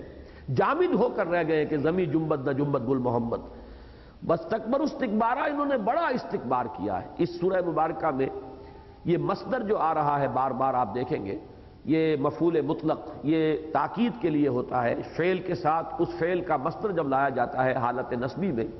تو گویا کہ اس فعل کی ایک ایسی تصویر جو انتہائی شدت کی ہو اپنی اصل حقیقت کے اعتبار سے۔ وَاسْتَكْبَرُوا اسْتِكْبَارًا، انہوں نے تکبر کیا جیسے کہ تکبر کیا جاتا ہے، انہوں نے آخری درجے میں تکبر کیا ہے، بات سننے سے انکار کیا ہے، ٹھکرا دیا ہے میری دعوت کو، میری بات سننے کے بھی روادار نہیں رہے۔ وَإِنِّي كُلَّمَا دَعَوْتُهُمْ لِتَغْفِرَ لَهُمْ جَعَلُوا أَصَابِعَهُمْ فِي آذَانِهِمْ وَاسْتَغْشَوْا ثِيَابَهُمْ وَأَسَرُّوا وَاسْتَكْبَرُوا اسْتِكْبَارًا ثُمَّ إِنِّي دَعَوْتُهُمْ جِهَارًا ثُمَّ إِنِّي أَعْلَنْتُ لَهُمْ وَأَسْرَرْتُ لَهُمْ إِسْرَارًا، پھر میں نے ان کو پکارا ہے بلند آواز کے ساتھ۔ یہ جہری نماز اور سری نماز یہ تو ہمارے ہاں ہے نا، جہری ظہر عصر کی جو ہے یہ سری ہے، جہری رکعتیں اور سری رکعتیں، تو اس کو ذہن میں رکھیے، ایک ہے آواز سے، بلند آواز سے، اور ایک ہے جا کر خاموشی کے ساتھ خفیہ انداز میں کسی کو علیحدہ لے جا کر کوئی بات سمجھانے کی کوشش کرنا۔ تو یہاں جو الفاظ آئے ہیں ثم انی دعوتہم جہارا، پروردگار پھر میں نے، اس سے گویا کہ یہ نتیجہ نکلتا ہے کہ پہلے جس دعوت کا ذکر ہے وہ پرسنل کانٹیکٹ والا ذکر ہے، اس لیے کہ ثم کا لفظ آیا، ثم در حقیقت تراخی کے لیے آتا ہے، پہلے کسی بات کے بعد پھر جو بات آئے گی وہ لفظ ثم کے ساتھ آئے گی۔ اس کا مطلب یہ ہے کہ پہلے، اور یہ بالکل وہی بات ہے جو سیرت النبی میں ہمیں ملتی ہے کہ 3 برس تک حضور نے صلی اللہ علیہ وسلم، یہ نہیں کہ آپ کی دعوت کے اندر وہ جوش و خروش نہیں تھا، وہ سارا جوش و خروش اور جذبہ موجود تھا، لیکن اعلانیہ نہیں تھی وہ دعوت، وہ آپ نے علل اعلان نہیں دی تھی بلکہ پرسنل کانٹیکٹ کے ذریعے سے اپنے قریبی عزیزوں کو اور عزیزوں کے ذریعے سے آگے ان کے جاننے والوں کو، جیسے حضرت ابو بکر کے ذریعے سے جو ان کے جاننے والے تھے ان تک بات پہنچ گئی، اور عشرہ مبشرہ میں سے 6 صحابہ جو ہیں وہ ان کی دعوت و تبلیغ کے نتیجے میں ایمان لے آئے۔ تو یہ گویا کہ پرسنل کانٹیکٹ سے چراغ روشن ہو رہا تھا، دیے سے دیا جو ہے وہ جل اٹھ رہا تھا۔ لیکن اس کے بعد پھر وہ مرحلہ آیا فاصدع بما تؤمر، اب آپ کھڑے ہوئے کوہ صفا پر اور آپ نے نعرہ لگایا اور پھر اب آپ نے اعلانیہ دعوت شروع کی۔ تو یہ ثم در حقیقت چونکہ لفظ آیا ہے، تو پہلی دعوت وہ ہے کہ جس کی کیفیت وہ تھی کہ محض پرسنل کانٹیکٹ سے بات کو آپ پہنچا رہے تھے، لیکن اس کے بعد پھر آپ نے علل اعلان، ڈنکے کی چوٹ، فاصدع بما تؤمر ثم انی دعوتہم جہارا ثم انی اعلنت لہم واسررت لہم اسرارا، یہ تیسری بات جب آئی ہے، یہ گویا کہ ان دونوں چیزوں کا مجموعہ بن گیا ہے۔ پہلے مرحلے میں دعوت صرف پرسنل کانٹیکٹ کے ذریعے سے، دوسرے مرحلے میں وہ ایک یعنی اعلانیہ دعوت، علل اعلان، ڈنکے کی چوٹ، تیسرے مرحلے میں آ کر یہ دونوں کمپوننٹس اس میں شامل ہو گئے۔ پھر میں نے ان کو ظاہری بھی پکارا ہے، علیحدگی میں بھی پکارا ہے، علیحدہ سمجھانے کی بھی کوشش جاری رکھی ہے۔ تو یہ پرسنل کانٹیکٹ کا معاملہ جو یہ کبھی ختم نہیں ہوا کرتا، کوئی دعوت، کوئی تحریک، چاہے وہ عوامی مرحلے میں آ گئی ہو لیکن اس کے بعد بھی یہ پرسنل کانٹیکٹ کے ذریعے سے دعوت جو ہے افادیت اس کی انتہائی ہے اور اس کو برقرار رہنا چاہیے. تو میں نے ثم انی اعلنت لہم، اگرچہ پھر ایک تراخی آ رہی ہے تو یہ دعوت کے 3 مراحل جو ہے اس کو اچھی طرح سمجھ لیجئے. اس میں تیسرا مرحلہ جو ہے وہ بھی ایک گویا کہ مکسچر ہے، ان دونوں چیزوں کا ملا جلا معاملہ ہے کہ ثم انی اعلنت لہم، پھر میں نے ان کے لیے اعلانیہ بھی یہ بات پیش کی، واسررت لہم اسرارا، اور میں نے پھر خاموشی سے بھی خفیہ انداز میں بھی ایک ایک کے ساتھ علیحدگی میں جا کر بھی ان کو سمجھانے کی کوشش کی ہے. یہاں یہ مصدر جو آیا ہے یہ میرا نام آ گیا ہے، اس کو نوٹ کر لیجئے، اس لیے کہ اس کے بارے میں بڑے اشتباہ رہتے ہیں. اکثر لوگ تو نام جو پہلی مرتبہ میرا سنتے ہیں تو وہ سمجھتے ہیں کہ یہ لفظ غلط ہے، اس لیے کہ انہیں یہ تو معلوم ہے کہ سر کی جمع اسرار ہے. صحیح معلوم ہے، سر کہتے ہیں بھید کو، اسرار جو ہے اس کی جمع ہو گئی. تو عام طور پر میرا نام لوگ پروناؤنس ہی کرتے ہیں اسرار، وہ سمجھتے ہیں کہ اس نے غلط نام اپنا رکھ لیا ہے تو ہمیں تو اس کی تصحیح کر دینی چاہیے. لیکن میرا نام جو ہے حقیقت میں اصلاً اسرار ہی ہے. اس پر بڑی بحث چل گئی تھی، یہ سن 82-83 میں جب بڑی کنٹروورسی چل رہی تھی میری ذات کے حوالے سے، وہ خواتین کا معاملہ،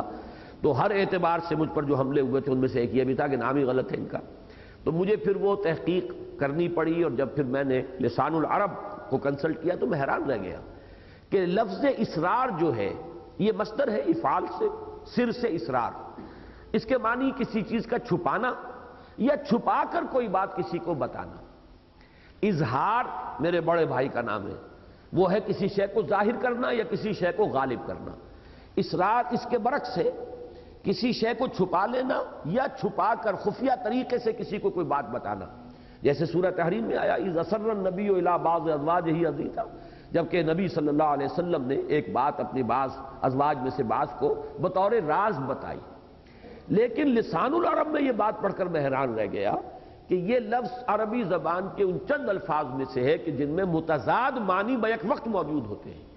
اسرار کے معنی صرف چھپا کر کہنا نہیں ہے بلکہ اس میں اظہار کا مفہوم بھی موجود ہے، اعلانیہ کوئی کہنا بھی اس کے اندر موجود ہے. تو یہ در حقیقت یہ جامع ضدین ہے یہ لفظ کہ اس میں دونوں مفہوم موجود ہیں. تو مجھے پھر اطمینان ہوا کہ نام میرا وہ تو بہت ہی اچھا ہے، والدین نے رکھا ہے کہ یہ دونوں چیزیں اگر اس میں موجود ہیں، یہ لسان العرب کے اندر یہ پوری بحث موجود ہے. بہرحال یہاں پہ مراد جو کچھ ہے وہ یہی کہ میں نے اعلانیہ بھی انہیں سمجھایا اور علیحدہ علیحدہ تنہائی کے اندر اب ان سے علیحدگی میں ان کو سمجھانے کی کوشش کی. فقلت، میں نے کہا کیا؟ فقلت استغفروا ربکم انہ کان غفارا، میں نے ان سے کہا اپنے رب سے استغفار کرو. اور ظاہر بات ہے استغفار سے پہلے ایمان لانا پڑتا ہے. اپنے رب سے استغفار کرو، اس میں مضمر ہے ایمان لاؤ، اس کی توحید کا اقرار کرو، یہ بت پرستی ترک کرو. انہ کان غفارا، بہت اہم بات ہے جو اس کے اندر مضمر ہے، وہ بہت ہی معاف کرنے والا ہے. اس لیے کہ یہ سارا مشرکانہ نظام جو دنیا میں بنتا رہا ہے اس کے در حقیقت جو انڈر لائنگ اس کی فلسفی ہے، اس کی بنیاد کے اندر جو فکر کام کرتا ہے وہ یہ ہے کہ اللہ تو بہت دور ہے، بہت دور ہے، وراء الورا ثم وراء الورا، ہم بڑے پستی کے مکین ہیں، ہم تو ہیچ ہیں، ہماری بات تو وہاں تک پہنچ نہیں سکتی. کوئی سفارشی درکار ہے، کوئی درمیانی ایسے وسیلے ہوں کہ وہ ہماری سفارش کریں. اس حوالے سے وہ سارا نظام چلتا ہے کہ وما نعبدهم الا ليقربونا الى الله زلفا، یا یہ کہ یہ در حقیقت ہم شفعاؤنا عند اللہ، یہ جو ہستیاں جنہیں ہم پوجتے ہیں یہ تو اللہ کے ہمارے سفارشی ہیں. ہم نے ان کو کب کہا ہے کہ یہ ہمارے خالق ہیں؟ وَلَئِن سَأَلْتَهُم مَّنْ خَلَقَ السَّمَاوَاتِ وَالْأَرْضَ لَيَقُولُنَّ اللَّهُ، اے نبی اگر آپ ان سے پوچھیں گے کس نے پیدا کیا آسمان اور زمین، فوراً کہیں گے اللہ نے کیے. وہ کسی اور کو خالق نہیں مانتے تھے. لیکن اس اللہ کی جناب میں اس کی سرکار میں رسائی حاصل کرنے کے لیے کچھ درمیانی واسطوں کی ضرورت ہے. بس ان کی بھی کچھ دنڈوت ہم کرتے ہیں، کچھ چڑھاوے چڑھاتے ہیں تاکہ وہ خوش ہو جائیں، وہ اللہ کے ہاں ہماری سفارش کریں گے تو اللہ ہمیں معاف فرما دے گا. اس سب کی نفی کی ہے انہ کان غفارا، وہ تو بہت ہی معاف کرنے والا ہے، اسے کسی کی سفارش کی ضرورت نہیں ہے. تم اس کی طرف متوجہ تو ہو. ہم تو مائل میں کرم ہے، کوئی سائل ہی نہیں، راہ دکھلائیں کسے راہ منزل ہی نہیں. جیسا کہ وہ حدیث میں آتا ہے کہ ہر رات آخری حصے میں اللہ تعالیٰ سمائے دنیا تک نزول فرماتے ہیں اور پھر ندا ہوتی ہے حل من مستغفر فاغفر لہ، ہے کوئی استغفار کرنے والا کہ میں اسے بخش دوں، کوئی معافی چاہنے والا کہ اسے معاف کر دوں. حل من سائل فاعطیہ، ہے کوئی مانگنے والا کہ میں اسے عطا کروں. تو اللہ تو خود غفار ہے، تم کن چکروں میں پڑے ہوئے ہو؟ اپنا عمل درست نہیں کرنا، حرام خوری کو جاری رکھنا، اپنے غلط طرز عمل کو برقرار رکھنا اور تلاش کرنا ادھر ادھر کوئی سفارشی، کوئی ذرائع، کوئی وسائل، کوئی وسیلہ، تو یہ تمہاری اصل میں ساری کی ساری غلط فہمی ہے۔ وہ تو خود غفار ہے، بخشنے والا ہے، ذرا اس کی طرف خلوص قلب کے ساتھ رجوع تو کرو۔ فَقُلْتُ اسْتَغْفِرُوا رَبَّكُمْ إِنَّهُ كَانَ غَفَّارًا۔ اس کے نتیجے میں کیا ہوگا؟ يُرْسِلِ السَّمَاءَ عَلَيْكُمْ مِدْرَارًا، وہ آسمان چھوڑ دے گا تم پر چھاجو برستا ہوا، یہ لفظی ترجمہ ہے۔ مدرار کہتے ہیں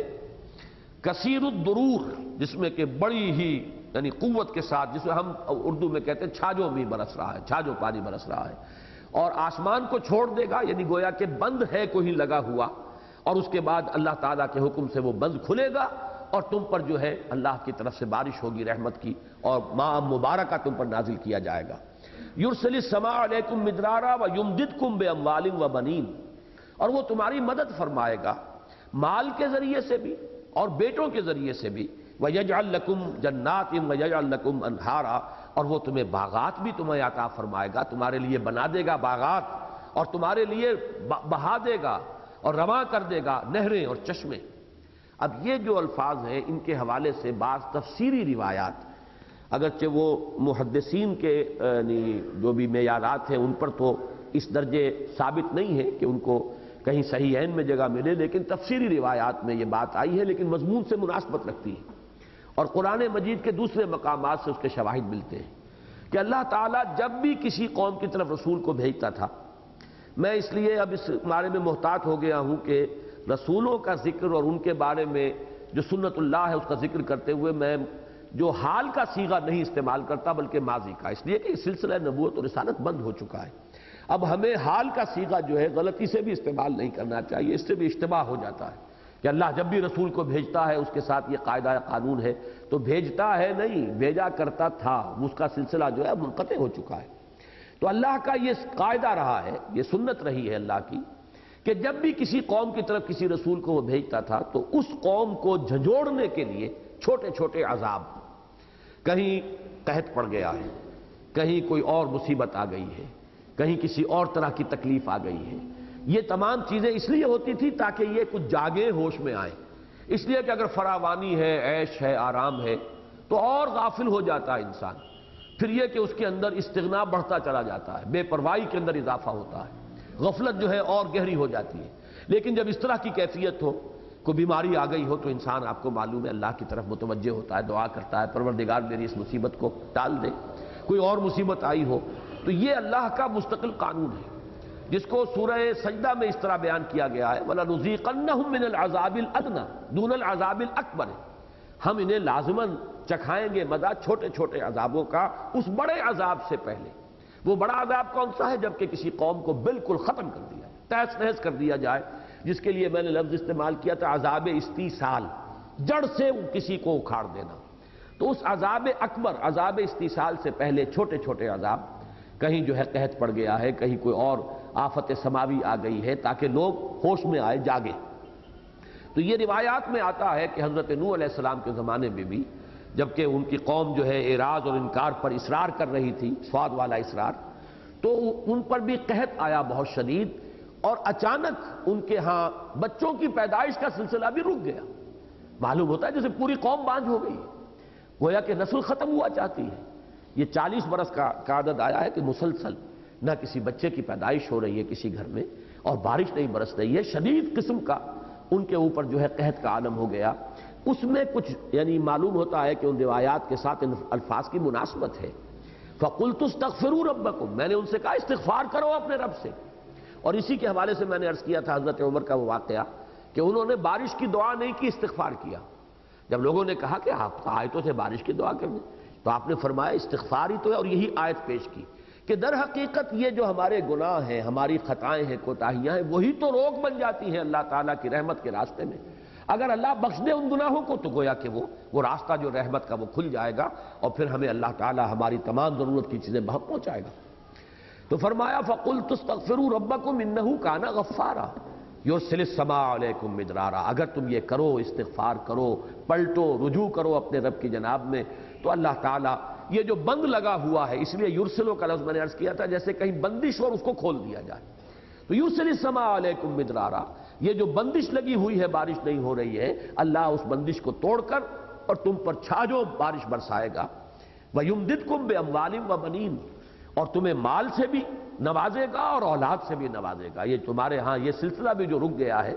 اس کے بھی اللہ تعالیٰ جو ہے اس سلسلے کو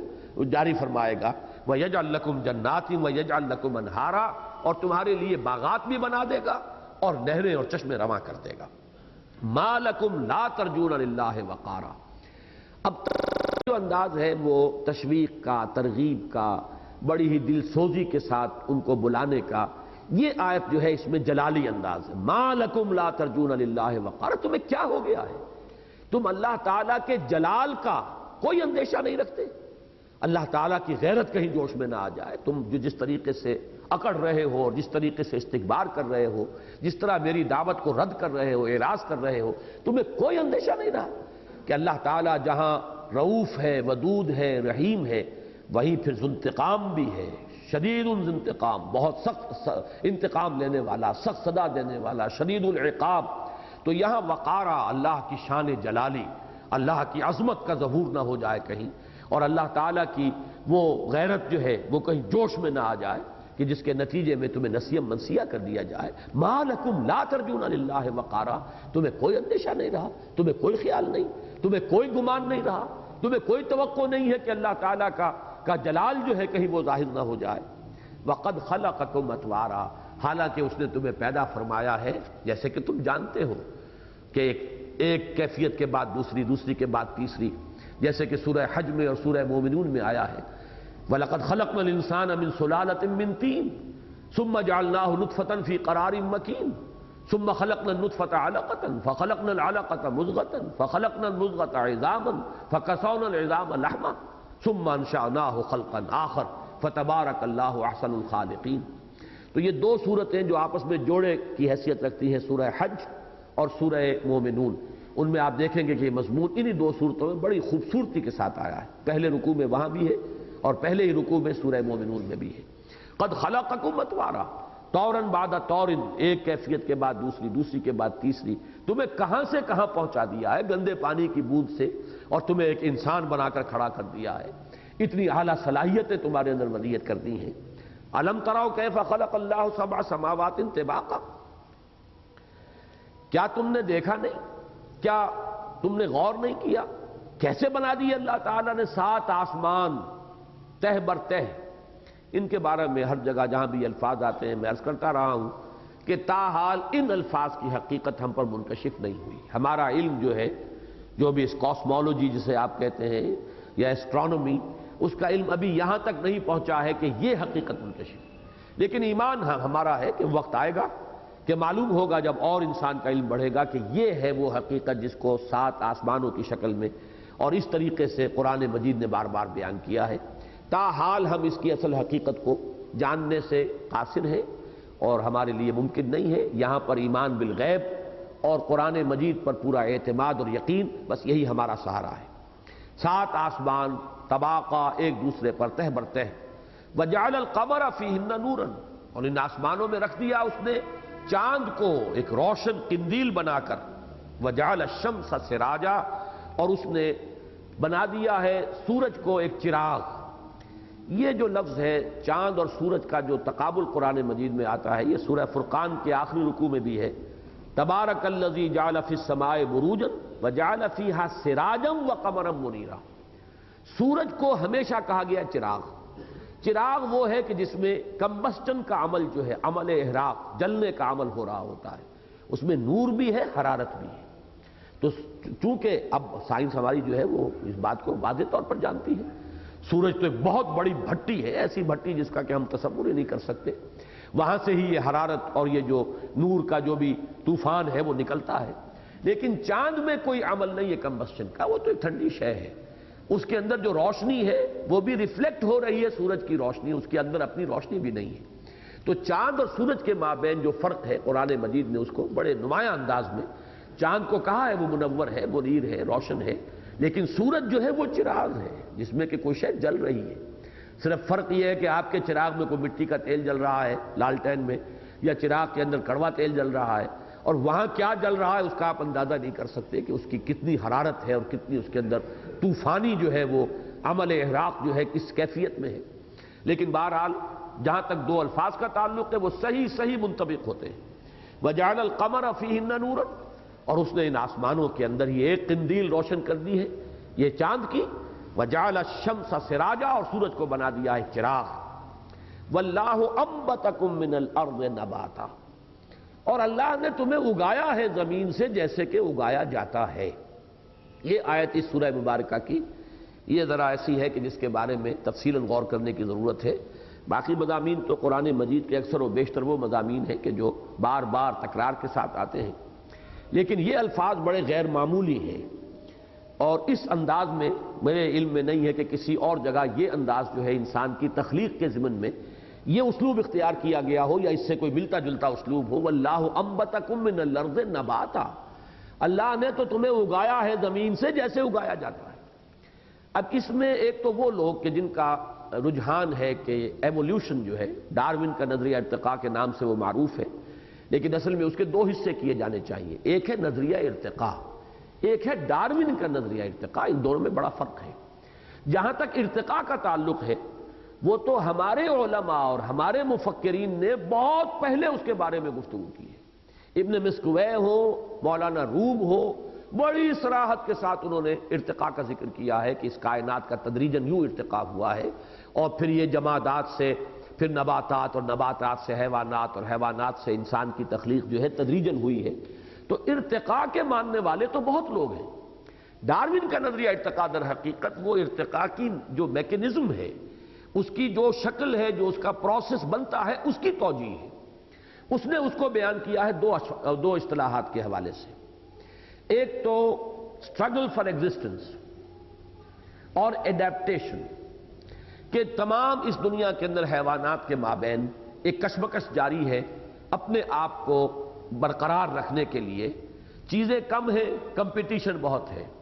تو جو بھی ان میں سے سروائیول آف دی فٹسٹ، جو اس میں سے نہایت فٹ ہوگا وہی سروائیو کرے گا، باقی ختم ہو جائیں گے۔ تو حالات جب بدلتے ہیں تو جو اپنے اندر حالات کے ساتھ سازگاری پیدا کر کے اور اپنے وجود کو مناسب بنا لیتا ہے بدلے ہوئے حالات کے، وہ بچ جاتا ہے، باقی جس کے اندر یہ ایڈیپٹیشن کی صلاحیت نہیں ہے وہ ختم ہو جاتا ہے۔ تو struggle for existence, survival of the fittest, اور ایڈیپٹیشن کے ذریعے سے نئے جو وہ اپنے اوصاف پیدا کرتا ہے وہ جاندار اپنے اندر ماحول کے ساتھ سازگاری اختیار کرنے کے لیے، یہ تھوڑے تھوڑے بڑھتے چلے جاتے ہیں اور نسلاً منتقل ہوتے ہیں، یہاں تک کہ ان کے اندر اتنی بڑی تبدیلی ہو جاتی ہے کہ ایک بالکل نئی نوع وجود میں آ جاتی ہے۔ یہ در حقیقت اس کا فلسفہ یہ ہے کہ اس نے توجیہ کی ہے ایولیوشن کی، لیکن یہ وہ شے ہے کہ جسے آج تک ثابت نہیں کیا جا سکا۔ اس لیے کہ سائنس میں تو آپ کو معلوم ہے اصول یہ ہے کہ جو آپ کا ہائپوتھیسس ہے، جو آپ کا نظریہ ہے، اس نظریے میں جو چیز بنیادی ہے اسے آپ ایکسپیریمنٹ سے ثابت کر دیجئے، تب اب وہ ایک ثابت شدہ حقیقت مانا جائے گا۔ لیکن اگر اس کو آپ ثابت نہیں کر سکتے تو ایک اسپیکولیشن ہے، ایک نظریہ ہے، نظریے کی حیثیت سے برقرار رہے گا، لیکن یہ کہ اس کو لوگ رد بھی کریں گے۔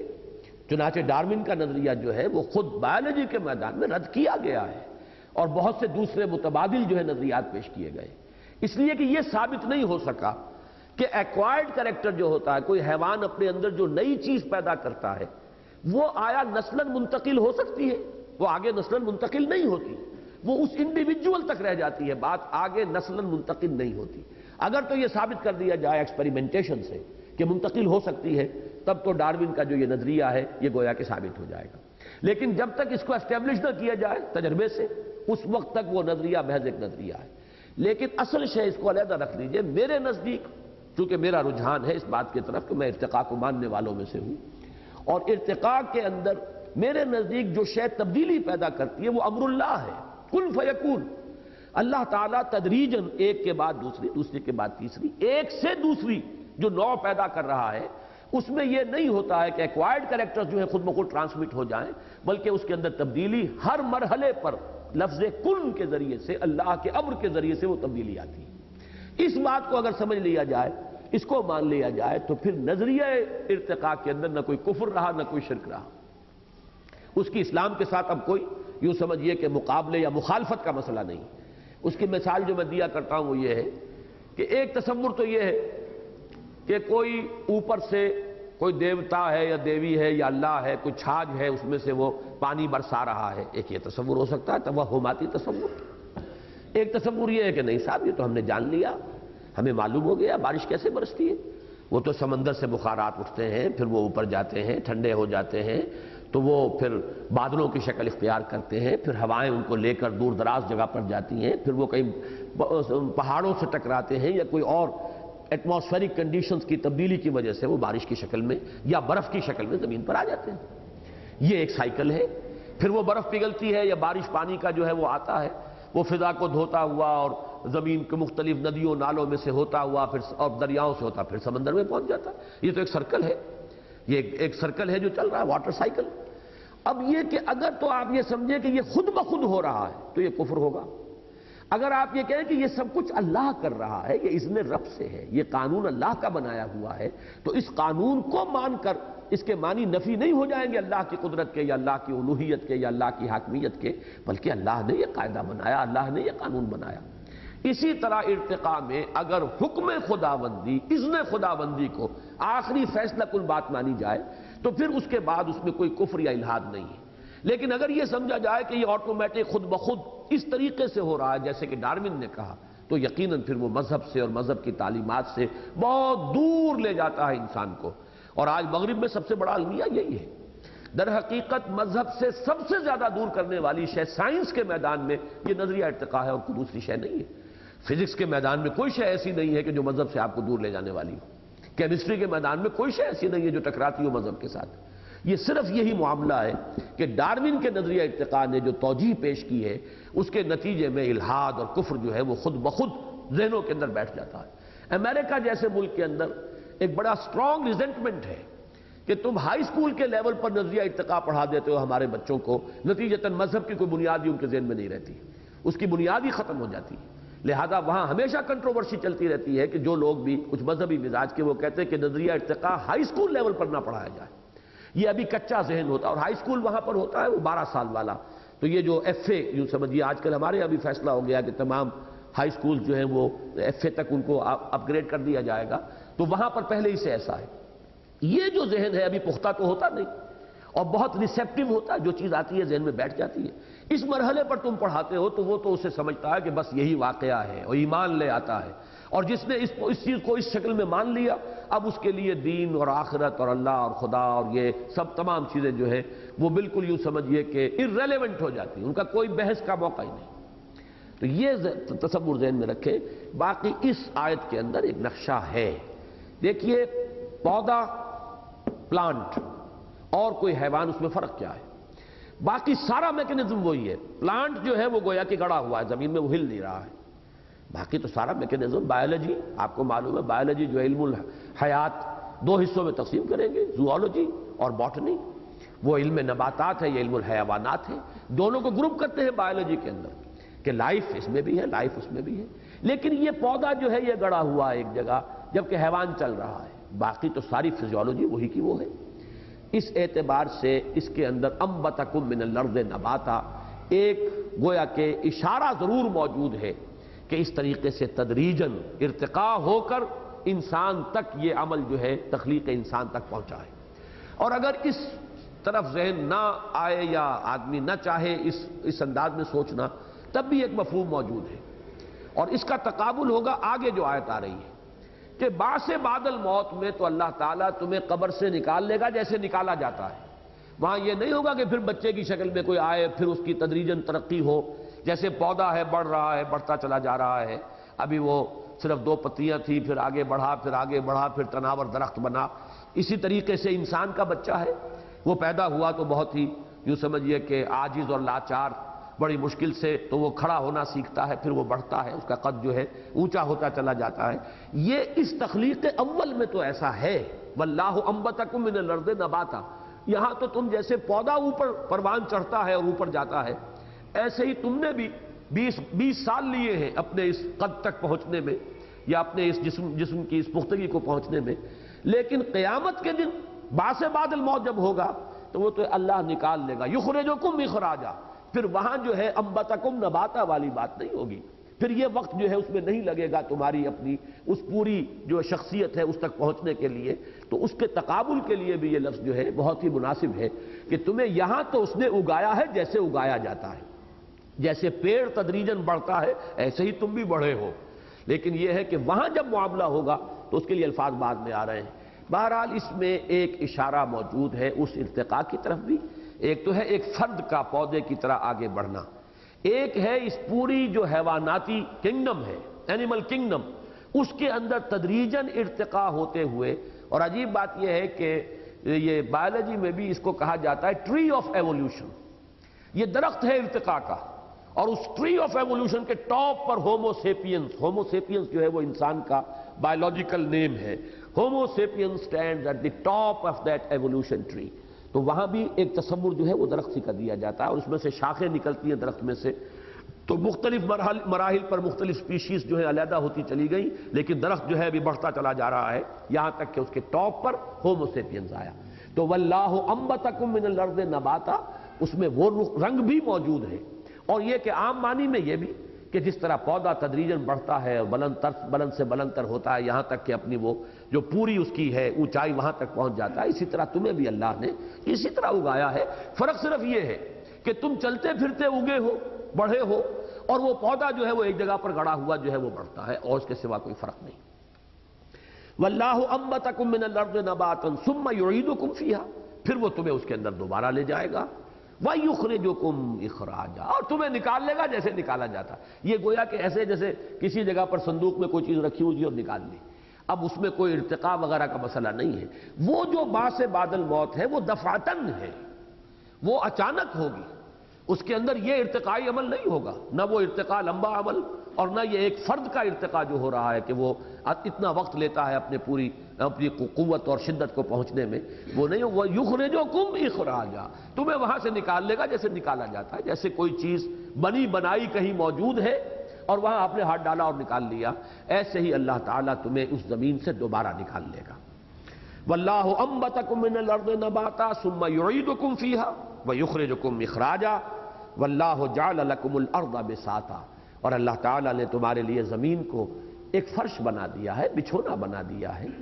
اس میں تمہارے لیے ساری چیزیں، تمہاری آسائش کی، آرام کی، تمہاری ساری ضروریات. آج کل تو آپ نے سنا ہوگا ایسے بیڈز بنتے ہیں، ان کے $10,000 اس کی ایک بیڈ کی قیمت ہوتی ہے کہ اسی میں سب کچھ اس بیڈ کے اندر ہی سب کچھ ہے. ایک بٹن دبائیے تو یہ ہو گیا، اور دوسرا بٹن دبائیے تو یہ چیز نکل آئی، اور تیسرا بٹن دبائیے تو وہیں پہ بیٹھے بیٹھے بیڈ کے اندر وہ ساری آپ کی ضرورتیں پوری ہو جاتی. تو اللہ تعالیٰ نے ایسا بستر بنایا ہے اس زمین کو کہ اس کے اندر تمہاری تمام ضروریات اس نے فراہم کر دی ہیں. واللہ جعل لکم الارض بساطا لتسلکوا منہا سبلا فجاجا، تاکہ تم اس کے اندر چلو اور وہ راستے، تنگ راستے. فج کہتے ہیں گھاٹی کو، فج عمیق یہ لفظ آیا ہے سورہ حج میں بھی کہ دو پہاڑوں کے درمیان. اور خاص طور پر چونکہ مخاطب اول جو ہے قرآن مجید کے وہ حجاز کے لوگ ہیں، عرب کے لوگ ہیں، اور حجاز جو ہے پہاڑی سلسلوں پر مشتمل ہے. تو ان میں جو بھی راستے بنتے ہیں وہ در حقیقت گھاٹی کی شکل میں ہوتے ہیں، ادھر بھی پہاڑ ادھر بھی پہاڑ، کہیں اوپر جا کر پھر وہ درے کی شکل بن جائے گی. تو یہ اللہ نے تمہارے لیے راستے بنا دیے ہیں. اونچے اونچے پہاڑ ہیں لیکن انہی میں ایسے درے رکھ دیے ہیں کہ آسانی سے تم ان کو کراس کرتے ہو اور اس زمین کے اندر گھومتے پھرتے ہو. اب یہ تو گویا کہ حضرت نوح علیہ السلام کی دعوت. اب اس میں کس اسلوب سے، کس انداز سے، کس پیرائے میں، کتنے دل نشین انداز میں انہوں نے باتیں کی ہیں، اللہ تعالیٰ کی عظمت کو کیسے واضح کیا ہے، اللہ کی خلاقی کا کیسے ان کو تصور دیا ہے. یہ ساری چیزیں ہر داعی دین کے لیے جو بھی اللہ کی طرف لوگوں کو بلانا چاہتا ہو، داعی اللہ، اسے ایک ایک لفظ کو اچھی طرح سمجھنا چاہیے کہ یہ ایک گویا کہ کردار ہمارے سامنے آ رہا ہے، نمونے کا کردار. اور اسی میں یوں سمجھیے کہ حضور صلی اللہ علیہ وسلم کی شخصیت موجود ہے. اسی انداز میں حضور بلا رہے تھے. یہی مراحل تھے. پہلے وہ بالکل پرسنل کانٹیکٹ کے ذریعے سے دعوت، پھر اس کے بعد اعلان دعوت، لیکن اس کے بعد یہ کہ وہ سلسلہ جو ہے اسررت لہم اسرارا والا سلسلہ بھی جاری رہا اور یہ دعوت آگے بڑھی ہے. لیکن حضرت نوح علیہ السلام کی قوم نے جس طریقے سے ان کی دعوت کو رد کیا ہے، اب اس کا نقشہ ہے. قال نوح رب انہم عصونی، فریاد کی نوح نے. میں نے اب قالا کا ترجمہ کیا ہے، فریاد کی نوح نے. اے میرے رب، ربی کا در حقیقت یہ مخفف ہے رب، اے میرے پروردگار، انہم عصونی، انہوں نے میری نافرمانی کی ہے، میری بات ماننے سے انکار کیا ہے، میری دعوت کو رد کر دیا ہے، واتبعوا من لم یزدہ مالہ وولدہ الا خسارا، اور انہوں نے پیروی کی ہے انہی لوگوں کی جن کو ان کے مال اور اولاد نے سوائے گھاٹے کے اور کچھ نہیں دیا۔ یہ لفظی ترجمہ میں نے کیا ہے۔ انہوں نے پیروی کی واتبعوا من، ان کی، من لم یزدہ، جس کو کہ نہیں اضافہ کیا ہے، مالہ، اس کے مال نے، وولدہ، اور اس کی اولاد نے، الا خسارا، مگر گھاٹا اور خسارہ۔ یعنی تو نے انہیں اولادوں سے نوازا، تو نے انہیں دولتیں دی، یہ جو سرداران قوم ہیں، لیکن ان کی اولاد اور مال کی وجہ سے سرکشی بڑھتی چلی گئی۔ بجائے اس کے کہ شکر کرتے تو یہی مال و اولاد ان کے لیے خیر کا ذریعہ بن جاتی، لیکن انہوں نے چونکہ کفران نعمت کیا، گھمنڈ کیا، تکبر کیا، تو تیری دی ہوئی یہ نعمتیں ان کے حق میں گویا کہ خسارے کا ذریعہ بن گئی، خسارے کا سبب بن گئی، ان میں تمرد، شیطنت، استکبار، غرور پیدا ہوا، جس کی وجہ سے وہ میری دعوت کو ٹھکرا رہے ہیں، میری پکار پر لبیک نہیں کہہ رہے۔ تو پروردگار، انہوں نے میرا کہنا نہیں مانا، اپنے انہی سرداروں کا مانا۔ اصل میں اس لفظ کو یوں سمجھیے کہ بجائے اس کے کہ یہ کہا جائے کہ انہوں نے اپنے امراء اور سرداروں ہی کا کہنا مانا، ان امراء اور سرداروں کی شخصیت کا تجزیہ کر کے بیان کر دیا کہ جن کو ان کے مال اور ان کی اولاد نے گھمنڈ میں مبتلا کر دیا ہے، ان کی پیروی کی ہے۔ قال نوح رب انہم عصونی واتبعوا من لم یزدہ مالہ وولدہ الا خسارا، پروردگار انہوں نے میری بات ماننے سے انکار کیا ہے، رد کر دی ہے میری دعوت، اور اتباع کیا ہے اپنے انہی سرداروں کا، چودھریوں کا، کہ جن کے اندر ان کے مال اور اولاد کی وجہ سے غرور اور تکبر بڑھتا چلا گیا ہے۔ وَمَكَرُوا مَكْرًا كُبَّارًا، کبار یہ کبیر سے مبالغے کا صیغہ ہے، انہوں نے بڑی چال چلی ہے۔ یعنی یہ جو آج کل آپ کے ہاں الفاظ استعمال ہو رہے ہیں، ڈس انفارمیشن، تو یہ جو پروپیگنڈے ہوتے ہیں دنیا میں، یہ ہمیشہ سے رہے ہیں۔ اس طریقے سے عوام کو جو ہے کسی بات کی طرف متوجہ نہیں ہونے دینا چاہتے آپ، تو وہ تمام ذرائع ابلاغ جو ہے اس وقت کسی کی کریکٹر اسیسینیشن کے اوپر جو ہے وہ مرتکز ہو جائیں گے کہ اس کی شخصیت کو اس طرح مجروح کر دیا جائے کہ لوگ اس کی بات ہی نہ سنیں، یا کوئی آلٹرنیٹ دلچسپیاں پیدا کر دی جائیں گی، جیسے کہ سورہ لقمان کے شروع میں ہے کہ انہوں نے ایسے مشغلے ایجاد کر لیے ہیں کہ یہ انہی کے اندر گم ہو کر رہ گئے، دلچسپیاں انہی میں ہو گئی، اب کوئی سنجیدہ بات سننے کے لیے ان کے پاس وقت ہی نہیں ہے، کسی بات پر غور کرنے کے لیے انہیں کہیں فرصت ہی نہیں ملتی، بلکہ اس قسم کے مشغلوں کے اندر انہیں الجھا دیا گیا ہے۔ جیسے کہ خود مکے کے بھی ایک سردار نے یہ کیا تھا کہ وہ جا کر لایا، کچھ مغنیات لے کر آیا اپنے ساتھ، گانے والیاں، کہ ان کی محفلیں ہوں اور لوگ ان کے اندر جو ہے مگن رہیں اور محمد کی دعوت صلی اللہ علیہ وسلم کی طرف ان کو توجہ نہ ہو۔ یہ وہ سورہ لقمان کی ابتدائی آیات میں جس کا ذکر ہے، اس کے اندر تفسیری روایات میں یہ واقعہ درج ہے۔ تو انہوں نے بڑا مکر کیا ہے، بڑی چال چلی ہے، ہر تدبیر اختیار کر لی ہے اپنی قوم کی مت مارنے کے لیے اور ان کو اس راستے سے روکنے کے لیے۔ اور اس میں ان کی سب سے بڑی چال کیا ہے، اب ذرا نوٹ کیجئے، وہ جو عصبیت ہوتی ہے، نسل بعد نسل کچھ معبود ہیں مانے جا رہے ہیں، کچھ کو پکارا جا رہا ہے، کچھ کے نام کی نیاز چلی آ رہی ہے، دی جا رہی ہے، نسل بعد نسل، ان کے ساتھ ایک ایسے عصبیت کا رشتہ قائم ہو جاتا ہے کہ پھر اب ان کی دہائی دی جاتی ہے، دیکھو یہ تمہارے ان دیوتاؤں کے جو ہے یہ منکر ہیں، یہ فلاں تمہارے بزرگوں کا جو ہے وہ ان کا انکار کرنے والے ہیں، یہ ان کے قائل نہیں ہیں، یہ ان کی نفی کرنے والے ہیں، ان کی بات نہ سننا۔ وہ بات ہے جو یہاں آ رہی ہے، وَمَكَرُوا مَكْرًا كُبَّارًا، انہوں نے بڑی چال چلی، بہت بڑی مؤثر تدبیر اختیار کی، اور وہ کیا ہے، وَقَالُوا لَا تَذَرُنَّ آلِهَتَكُمْ، دیکھنا ہرگز نہ کہیں چھوڑ بیٹھنا اپنے معبودوں کو، وَلَا تَذَرُنَّ وَدًّا وَلَا سُوَاعًا وَلَا يَغُوثَ وَيَعُوقَ وَنَسْرًا، اور دیکھنا ہرگز کہیں اس نوح کی باتوں میں آ کر تم اپنے ان معبودوں کو اور اپنے بزرگوں کو نہ چھوڑ بیٹھنا، نہ ود کو، نہ سوا کو، نہ یغوث کو، نہ یعوق کو، نہ نسر کو۔ یہ 5 ان کے بڑے بڑے بت تھے، بڑے بڑے دیوتا تھے، اور تقریباً اس پر اجماع ہے تمام مفسرین کا کہ یہ اولیاء اللہ تھے قوم نوح کے، بہت اونچی شخصیت ہے، اللہ والے لوگ، بزرگان دین جنہیں کہا جاتا ہے۔ لیکن ان کے انتقال کے بعد اب ان کے لیے استھان بنے، پہلے قبریں پوجی، اور قبروں کے بعد ایک قدم آگے کہ ذرا ان کی مورتیاں بھی بنا کر رکھ دی جائیں، تاکہ وہ ارتکاز توجہ جو ہے ان کے ساتھ جب ہمیں لو لگانی ہے تو ارتکاز توجہ میں ہمیں مدد مل جائے۔ اور یہاں آپ دیکھیں گے میں نے اپنی آنکھوں سے بہت ہی، ویسے میں ان کی نیکی سے ان کی دینداری سے بہت متاثر تھا. ایک صاحب ہمارے درس میں بہت شروع میں جب یہاں پہ ہم نے اکیڈمی کا آغاز کیا آیا کرتے تھے، لیکن ایک مرتبہ ان کے گھر گیا تو باقاعدہ دیوار پر تصویریں لگی ہوئی معین الدین چشتی رحمۃ اللہ علیہ اور ان کے جو خلیفہ تھے جو دہلی میں مدفون ہیں، اور تیسرے یہ بابا فرید الدین گنج شکر. ان تینوں کی تصویریں لگی ہوئی ہیں، ان پر ہار ڈلے ہوئے ہیں، جیسے ہندوؤں کے ہاں ٹھاکر بیٹھے ہوئے ہوتے ہیں، ان کے بت جو ہے وہ رکھے ہوتے ہیں کسی طاق کے اندر سجائے ہوئے، اور جا کے ان کو ڈنڈوت کرتے ہیں. یہ معاملہ جو ہے ہمارے ہاں ان بزرگوں کی یہ تصویریں جو ہے موجود ہیں. ایران میں تو خیر حضرت علی اور حضرت فاطمہ کی تصاویر ہیں جو بازار میں بکتی ہیں اور وہ ان کے گھروں میں آویزاں ہوتی ہیں. باقی میں کبھی نہ مانتا اگر میں نے اپنی آنکھ سے نہ دیکھا ہوتا ایک صاحب کے گھر میں اس طریقے سے ان تصویروں کو لگے، وہ تصویر نہیں، ہار پڑے ہوئے ان تصویروں کے اوپر، گویا کہ بعین ہی وہی کام کے جو یہ ہندو اپنے بتوں کے ساتھ کرتے ہیں وہ ہماری تصویروں کے ساتھ ہوا ہے. تو فرق تو صرف اتنا ہی ہے کہ ارتکاز توجہ کے لیے انہوں نے کہا ہم انہیں کوئی خدا تھوڑے مانتے ہیں، یہ بزرگ ہیں،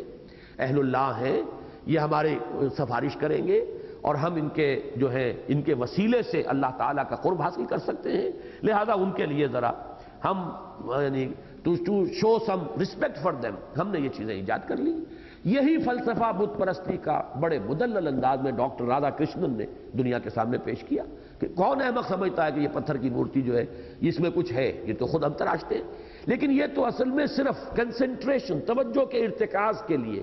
میڈیٹیشن کے لیے، مراقبے کے لیے ایک خوگرے پیکرے محسوس تھی انسان کی نظر. مانتا پھر کوئی اندیکھے خدا کو کیوں کر، یہ جو شکوہ کی نظم میں علامہ اقبال کا شعر ہے کہ خوگرے پیکرے محسوس تھی انسان کی نظر. تو یہ ہم نے ایک پیکرے محسوس سامنے رکھ لیا ہوتا ہے، اصل میں تو ہم دیوتاؤں کے ساتھ لو لگانا چاہتے ہیں اپنی توجہ کے ارتکاز کے ساتھ، یہ صرف ذریعہ ہیں. تو اس طریقے سے ہوتے ہوتے وہ بت پرستی جو ہے قوم نوح میں رائج ہوئی. اور ان بتوں کے بارے میں مزید تحقیق یہ ہے کہ یہ نام اتنے پختہ ہوئے کہ حضرت نوح کی قوم تو ساری ہلاک ہو گئی وہ، لیکن یہ نام چلے اور عرب میں مختلف قبیلوں کے بتوں کے یہی نام تھے. معلوم ہو رہا ہے وہ تسلسل جو ہے ان کا، وہ کلچرل کنٹینیوٹی جو ہے وہ برقرار رہی ہے. یہی ود اور یہی سوا اور یغوث مختلف قبیلوں کے یہ دیوتا تھے اور ان کے بت جو ہے مختلف جگہوں پر رکھے ہوئے تھے، انہیں پوجا جاتا تھا. تو انہوں نے یہ کہا کہ دیکھنا کہیں ان کی بات میں نہ آ جانا، یہ تمہیں جو ہے دور کر دینا چاہتے ہیں، منقطع کر دینا چاہتے ہیں اپنے ان معبودوں سے. تمہارے معبود ود اور سوا اور یغوث اور یعوق اور نصر پوری طرح ان کے وفادار رہو. میں نے یہاں 2 آیتیں اور نوٹ کی ہیں. سورہ انبیاء میں حضرت ابراہیم علیہ السلام کے بارے میں بھی پھر یہی فیصلہ کیا تھا قوم نے. قالوا حرقوہ وانصروا آلہتکم ان کنتم فاعلین. جب حضرت ابراہیم علیہ السلام نے ان کے بتوں کا وہ حشر کیا، سب کو توڑ پھوڑ کر اور صرف ایک کو باقی رہنے دیا، پھر جب پیشی ہوئی ہے قوم کے سامنے اور جب لاجواب بھی ہو گئے، حضرت ابراہیم کی بات کا کوئی جواب نہیں تھا، لیکن کہا کیا؟ حرقوہ، جلا دو اس کو، جلا کے راکھ کر دو. وانصروا آلہتکم، اپنے معبودوں کی مدد کرو. یہ وقت آ گیا ہے، کھڑے ہو جاؤ اپنے معبودوں کے لیے، ان کی حرمت کے لیے، کٹ مرو ان کی حرمت کے اوپر. وانصروا آلہتکم ان کنتم فاعلین، اگر تمہیں کچھ کر گزرنا ہے. اور سورہ صاد میں فرمایا گیا وانطلق الملأ منهم ان امشوا واصبروا على آلہتکم. جب حضور صلی اللہ علیہ وسلم نے دعوت دی تو کہا جی چلو چلو یہاں سے، یہ ہمارے معبودوں سے منحرف کرنا چاہتا ہے ہمیں، اپنے معبودوں پر جمے رہو. وانصروا واصبروا علی آلہتکم، اپنے معبودوں پر جمے رہو، اپنے معبودوں پر پوری طرح ان کے ساتھ منسلک رہو، جڑے رہو. یہی بات وہ ہے جو یہاں آئی. وقالوا لا تذرن آلہتکم ولا تذرن ودا ولا سواعا ولا یغوث ویعوق ونسرا وقد اضلوا کثیرا ولا تزد الظالمین الا ضلالا. اور پروردگار انہوں نے بہت سو کو گمراہ کر دیا. اضلوا کا فاعل جو ہے بت بھی ہو سکتے ہیں، اس لیے کہ حضرت ابراہیم علیہ السلام کی دعا میں یہ لفظ آیا ہے انہن اضللن کثیرا من الناس. پروردگار ان بتوں نے وجنبنی و بنی ان نعبد الاصنام، پروردگار مجھے اور میری اولاد کو، میری نسل کو بچائے رکھیو اس سے کہ ہم بتوں کی پرستش کریں. انہم اضللن کثیرا من الناس، انہوں نے تو بہت لوگوں کو گمراہ کیا ہے. تو یہ اضلوا کے اندر ہو سکتا ہے کہ اس کی ضمیر اس آیہ مبارکہ پر اگر قیاس کیا جائے تو ان بتوں ہی کی طرف جائے. یا یہ کہ ان لیڈروں کی طرف کہ جنہوں نے یہ کہا کہ اپنے بتوں کے اوپر جمے رہو، ڈٹے رہو، پورے استقلال کے ساتھ اپنے موقف پر اپنے آباء و اجداد کی جو رسمیں اور ریتیں ہیں ان کے اوپر جمے رہو، تو یہ ہو سکتا ہے کہ ان کے ان لیڈروں اور ان کے ان عمراء اور سرداروں کی طرف اس کی ضمیر جو ہے ضمیر فاعلی اس کی طرف ہو۔ وَقَدْ أَضَلُّوا كَثِيرًا وَلَا تَزِدِ الظَّالِمِينَ إِلَّا ضَلَالًا، اور اے رب میرے اب تو ان ظالموں کے لیے مت اضافہ کیجو مگر مزید گمراہی کا۔ یہ ہے تلخ ترین دعا جو اب شروع ہو رہی ہے۔ اس دعا کے لیے آپ کو قرآن مجید میں دوسری نظیر ملے گی۔ یہ نہیں کہا جا رہا کہ اللہ ان پر عذاب بھیج دے، بلکہ کہا کیا جا رہا ہے اب ان کا اضافہ گمراہی ہی کا ہونا چاہیے، اور گمراہ ہو یہ بدبخت، اس لیے کہ اگر تو نے اب انہیں ہدایت کی توفیق دے دی تو پھر تو یہ بچ گئے۔ یہی بات اب میں آپ کو وہ سورہ یونس میں جو حضرت موسیٰ علیہ السلام کی دعا آئی تھی میں وہ چاہتا ہوں کہ آپ کے سامنے رکھوں۔ ربنا اطمس علی اموالہم واشدد علی قلوبہم فلا یؤمنوا حتی یروا العذاب الالیم۔ حضرت موسیٰ علیہ السلام نے دعا کی تھی پروردگار اب ان کے مالوں کو تو ملیا میٹ کر دے، ان کے اموال ان کی جائیدادیں مٹا دے ان کو، اور واشدد علی قلوبہم ان کے دلوں پر گرہ لگا دے کہ یہ ایمان نہ لائیں جب تک کہ وہ عذاب کو اپنی آنکھوں سے نہ دیکھ لیں۔ یعنی یہ اس درجے ہم پر انہوں نے ظلم کیا ہے، زیادتیاں کی ہیں، اتنے مظالم ڈھائے ہیں، اور میری دعوت کو اس طرح رد کیا ہے، اس حد درجے تک انکار اور اعراض جو ہے اس تک پہنچ گئے ہیں کہ اب اگر ان کے لیے ہدایت کا دروازہ کھل گیا تو اس کا مطلب یہ ہے کہ جن پر انہوں نے ظلم ڈھائے ہیں وہ تو گویا کہ اب انہیں کوئی بدلہ نہیں مل سکے گا، ان کے تو سارے گناہ معاف ہو جائیں گے۔ لہذا پروردگار اب ان کے لیے ہدایت کا دروازہ بند کر دے، واشدد علی قلوبہم ان کے دلوں کے اوپر ایسی سختی پیدا کر دے، ایسی مہر لگا دے، لا یؤمنوا فلا یؤمنوا حتی یروا العذاب الالیم، کہ اب یہ ایمان نہ لائیں جب تک کہ دردناک عذاب کو دیکھ نہ لیں، اس لیے کہ دیکھنے کے بعد ایمان لانا بیکار ہے، اس سے کوئی نتیجہ نہیں نکلتا۔ چنانچہ فرعون کا معاملہ یہی ہوا، جب غرق ہو رہا تھا اس نے کہا کہ میں ایمان لایا موسیٰ اور ہارون کے رب پر، لیکن آلان کیا اب ایمان لا رہے؟ اب ایمان لانا جو ہے وہ تو قطعاً مفید نہیں، وہ تمہارے اب اس عذاب کے اندر اس سے کوئی کمی نہیں آئے گی۔ وہی دعا ہے وَلَا تَزِدِ الظَّالِمِينَ إِلَّا ضَلَالًا، اے رب اب ان کی سرکشی، ان کا استکبار، ان کے یہ پروپیگنڈے، ان کا یہ استہزاء اور تمسخر جو میرا یہ کرتے رہے ہیں، جو ہم پر انہوں نے تشدد کیا، اس درجے کو پہنچ چکا ہے کہ اب ان پر ہدایت کا دروازہ نہیں کھلنا چاہیے، اب تو ان کی گمراہی ہی میں اضافہ ہونا چاہیے تاکہ یہ سخت سے سختر عذاب کے مستحق ہو جائیں۔ اب اس کو اندازہ کر لیجئے کہ نبی سے زیادہ کوئی شفیق اور رحیم نہیں ہوتا اپنی قوم کے حق میں، لیکن ایک وقت آتا ہے، یہی میں نے پچھلی مرتبہ کہا تھا کہ حضور صلی اللہ علیہ وسلم کے بارے میں بھی بعض چیزیں جو بالکل ایک یوں سمجھیے کہ ما فوق البشر اور ما فوق الفطرت تصورات ہمارے ذہن میں پیدا کر لیے گئے کہ حضور نے تو پوری عمر کسی کو بد دعا نہیں دی، حالانکہ بات غلط ہے۔ سیرت کی روایات سے ثابت ہے حضور نے اپنے چچا کے بیٹے ابو لہب کے بیٹے کے لیے بد دعا کی، اس لیے کہ اس نے کھڑے ہو کر حضور کے سامنے جو ہے ایک تو یہ کہ رشتے چھوڑے، آپ کی دونوں صاحبزادیوں کا رشتہ ابو لہب کی دو بیٹیوں کے ساتھ تھا، انہوں نے آ کے حضور کو سامنے کھڑے ہو کر بدتمیزی بھی کی، گستاخی کی، علی اعلان، اور یہ سمجھیے اس معاشرے کے اندر یہ رشتے کا چھوٹ جانا کس قدر توہین آمیز معاملہ ہے۔ جب یہ کیا تو حضور نے پھر اس کے لیے ان دو میں سے ایک جس نے کہ وہ زیادہ گستاخی کی تھی بد دعا کی کہ پروردگار اپنے کتوں میں سے کسی کتے کو اس پر تو مسلط کر دے۔ چنانچہ وہ قافلے کے ساتھ گیا ہوا تھا شام کی طرف تجارت میں، راستے میں کہیں ٹھہرا ہے اور ایک شیر نے اسے پھاڑ کھایا۔ اسی طریقے سے جیسا کہ میں کل بیان کر چکا ہوں پچھلے درس میں کہ غزوہ احد میں حضور کے زبان مبارک سے وہ الفاظ نکل گئے، کیف یہدی اللہ قوما خضبوا وجہ نبیہم بالدم، اللہ اس قوم کو کیسے ہدایت دے سکتا ہے جس نے اپنے نبی کے چہرے کو خون سے رنگ دیا۔ اگرچہ وہاں فوراً اللہ تعالیٰ کی طرف سے بات آ گئی کہ اے نبی آپ کے ہاتھ میں فیصلہ نہیں ہے، فیصلہ ہمارے ہاتھ میں ہے، ہم جس کو چاہیں گے عذاب دیں گے، جس کو چاہیں گے توبہ کی توفیق عطا کر دیں گے۔ تو یوں سمجھ لیجئے کہ یہ کیفیت ہو جاتی ہے، حالانکہ رسول سب سے زیادہ شفیق اور رحیم ہوتا ہے اپنی قوم کے حق میں۔ اسی کی مثال حضرت موسیٰ علیہ السلام کی ہے، اس درجے حمیت تھی اپنی قوم کی، اتنی ہمدردی، اتنی محبت کہ ایک قبطی اور اسرائیلی کا جھگڑا ہو رہا تھا، اس اسرائیلی نے استغاثہ کیا ہے، مدد مانگی ہے، دہائی دی ہے، تو حضرت موسیٰ نے ایک مکہ رسید کیا اور قبطی کی جان نکل گئی۔ اس قدر اس قوم کی اپنی قوم کی محبت، حمایت، حمیت۔ لیکن اسی قوم کا معاملہ جب یہ سامنے آیا کہ اللہ کی ساری نشانیاں اور تمام معجزات دیکھنے کے باوجود جب کہا گیا کہ اللہ کی راہ میں نکلو جنگ کے لیے اور انہوں نے بزدلی کا مظاہرہ کیا، اذهب انت وربک فقاتلا انا ہاہنا قاعدون، جاؤ موسیٰ تم اور تمہارا رب تم جنگ کرو، ہم تو یہی بیٹھے، ہم جنگ نہیں کر سکتے۔ تو پھر جو دعا حضرت موسیٰ نے کی ہے کہ پروردگار رب انی لا املک الا نفسی واخی فافرق بیننا وبین القوم الفاسقین، اے اللہ اب ہمارے اور ان فاسقوں کے درمیان تو تفریق کر دے، اب میں ان کے ساتھ رہنا نہیں چاہتا۔ اس درجے بیزاری نبی کے اندر پیدا ہوئی ہے اسی قوم کے لیے، اسی امت کے لیے جس کے لیے کتنی مشقتیں اٹھائی ہیں حضرت موسیٰ نے، اس کو وہاں سے بچا کر نکال کر لانے کے لیے کتنے محنتیں کی ہیں، کتنی تکلیفیں برداشت کی ہیں، لیکن یہ کہ وہی قوم جب اپنی ناہنجاری کا مظاہرہ کرتی ہے تو نبی کے اندر اس قوم سے شدید بیزاری کی کیفیت پیدا ہوگی۔ تو یہی نقشہ اس کا ہے،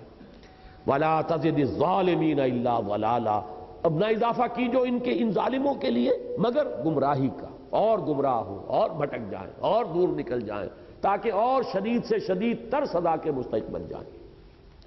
مما خطیئاتہم مغرقون، یہ اس دعا کی یوں سمجھیے کہ اللہ تعالیٰ کے ہاں جو مقبولیت کی کیفیت تھی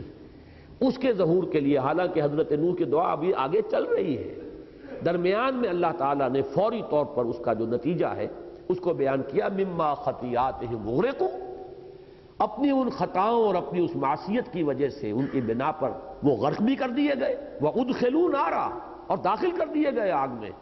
فَلَمْ يَجِدُوا لَهُم مِّن دُونِ اللَّهِ أَنصَارًا، تو نہیں پایا انہوں نے اپنے لیے اللہ کے سوا کوئی بھی مددگار۔ کہاں گئے وہ ود اور سوا اور یغوث اور یعوق اور نصر، کوئی نہیں تھا جو ان کو بچانے والا ہو۔ یہاں ایک تفسیری اشکال ہے کہ جہاں تک جہنم میں داخلے کا تعلق ہے وہ تو ہمیں معلوم ہے کہ وہ تو ہوگا قیامت کے بعد، حساب کتاب کے بعد، اس سے پہلے عذاب قبر سے ہم واقف ہیں، عذاب قبر۔ تو یہاں پر اکثر مفسرین نے تو اس کو عذاب قبر ہی مراد لیا ہے، کیونکہ الفاظ میں جو حدیث میں آتے ہیں وہ یہ ہے کہ ہر قبر جو ہے وہ یا تو جنت کے باغیچوں میں سے کوئی باغیچہ ہے یا دوزخ کے گڑھوں میں سے کوئی گڑھا ہے۔ یہ کیفیت جو ہے یہ گویا کہ اس موت کے فوراً بعد عالم برزخ میں انسان پر طاری ہو جاتی ہے۔ یہ ہے اس کی تعبیر کہ گویا کہ ایک آگ تو وہ ہے جس میں وہ داخل ہو چکے، اس میں چونکہ تنکیر ہے نارن تو گویا کہ اس کو علیحدہ کیا گیا، نکرہ، النار نہیں ہے، النار تو ہو تو وہ جو نار جہنم ہے وہ معین ہو جائے گی، لیکن یہ کہ اس وقت بھی غرق ہونے کے فوراً بعد، غرق ہونا تو ان کا وہ عذاب استیصال ہے جو دنیا میں آیا، لیکن اصل میں غرق ہونا جو ہے وہ ایک شخص کے لیے شخصی طور پر کوئی بہت زیادہ تکلیف دہ شے نہیں ہے۔ جب آدمی ڈوبتا ہے چند لمحے اس کے ہوں گے جو اس کے ہوش میں ہوں گے، جو تکلیف اسے ہوگی، اس کے بعد بے ہوش ہوا اور ختم ہوا۔ اصل میں تو عذاب جو ہے وہ اب اس عالم برزخ میں ان پر شروع ہوا ہے، اور وہ گویا کہ ان کے اخروی عذاب کا یہ پیش خیمہ ہے، یہ اس کی ایک ریفلیکشن ہے۔ جیسے آپ کہتے ہیں coming events cast their shadows before, آنے والے واقعات جو ہے پہلے سے ان کے سائے پڑنے شروع ہو جاتے ہیں، تو یہ ان کے عذاب جہنم کا سایہ ہے جو اس عالم برزخ میں ان پر پڑ رہا ہے۔ بعض حضرات جو ہیں وہ چونکہ کچھ لوگ ایسے ہیں اقلیت پرست کہ وہ عذاب قبر کے قائل نہیں ہوتے، تو وہ اس کی تعبیر کچھ اور کرتے ہیں کہ در حقیقت یہ اتنا یقینی ہے کہ ماضی کا صیغہ استعمال کیا گیا، ورنہ یہ ابھی ہونے والی بات ہے، ہوگی مستقبل میں۔ یہ اسلوب ہے قرآن مجید کا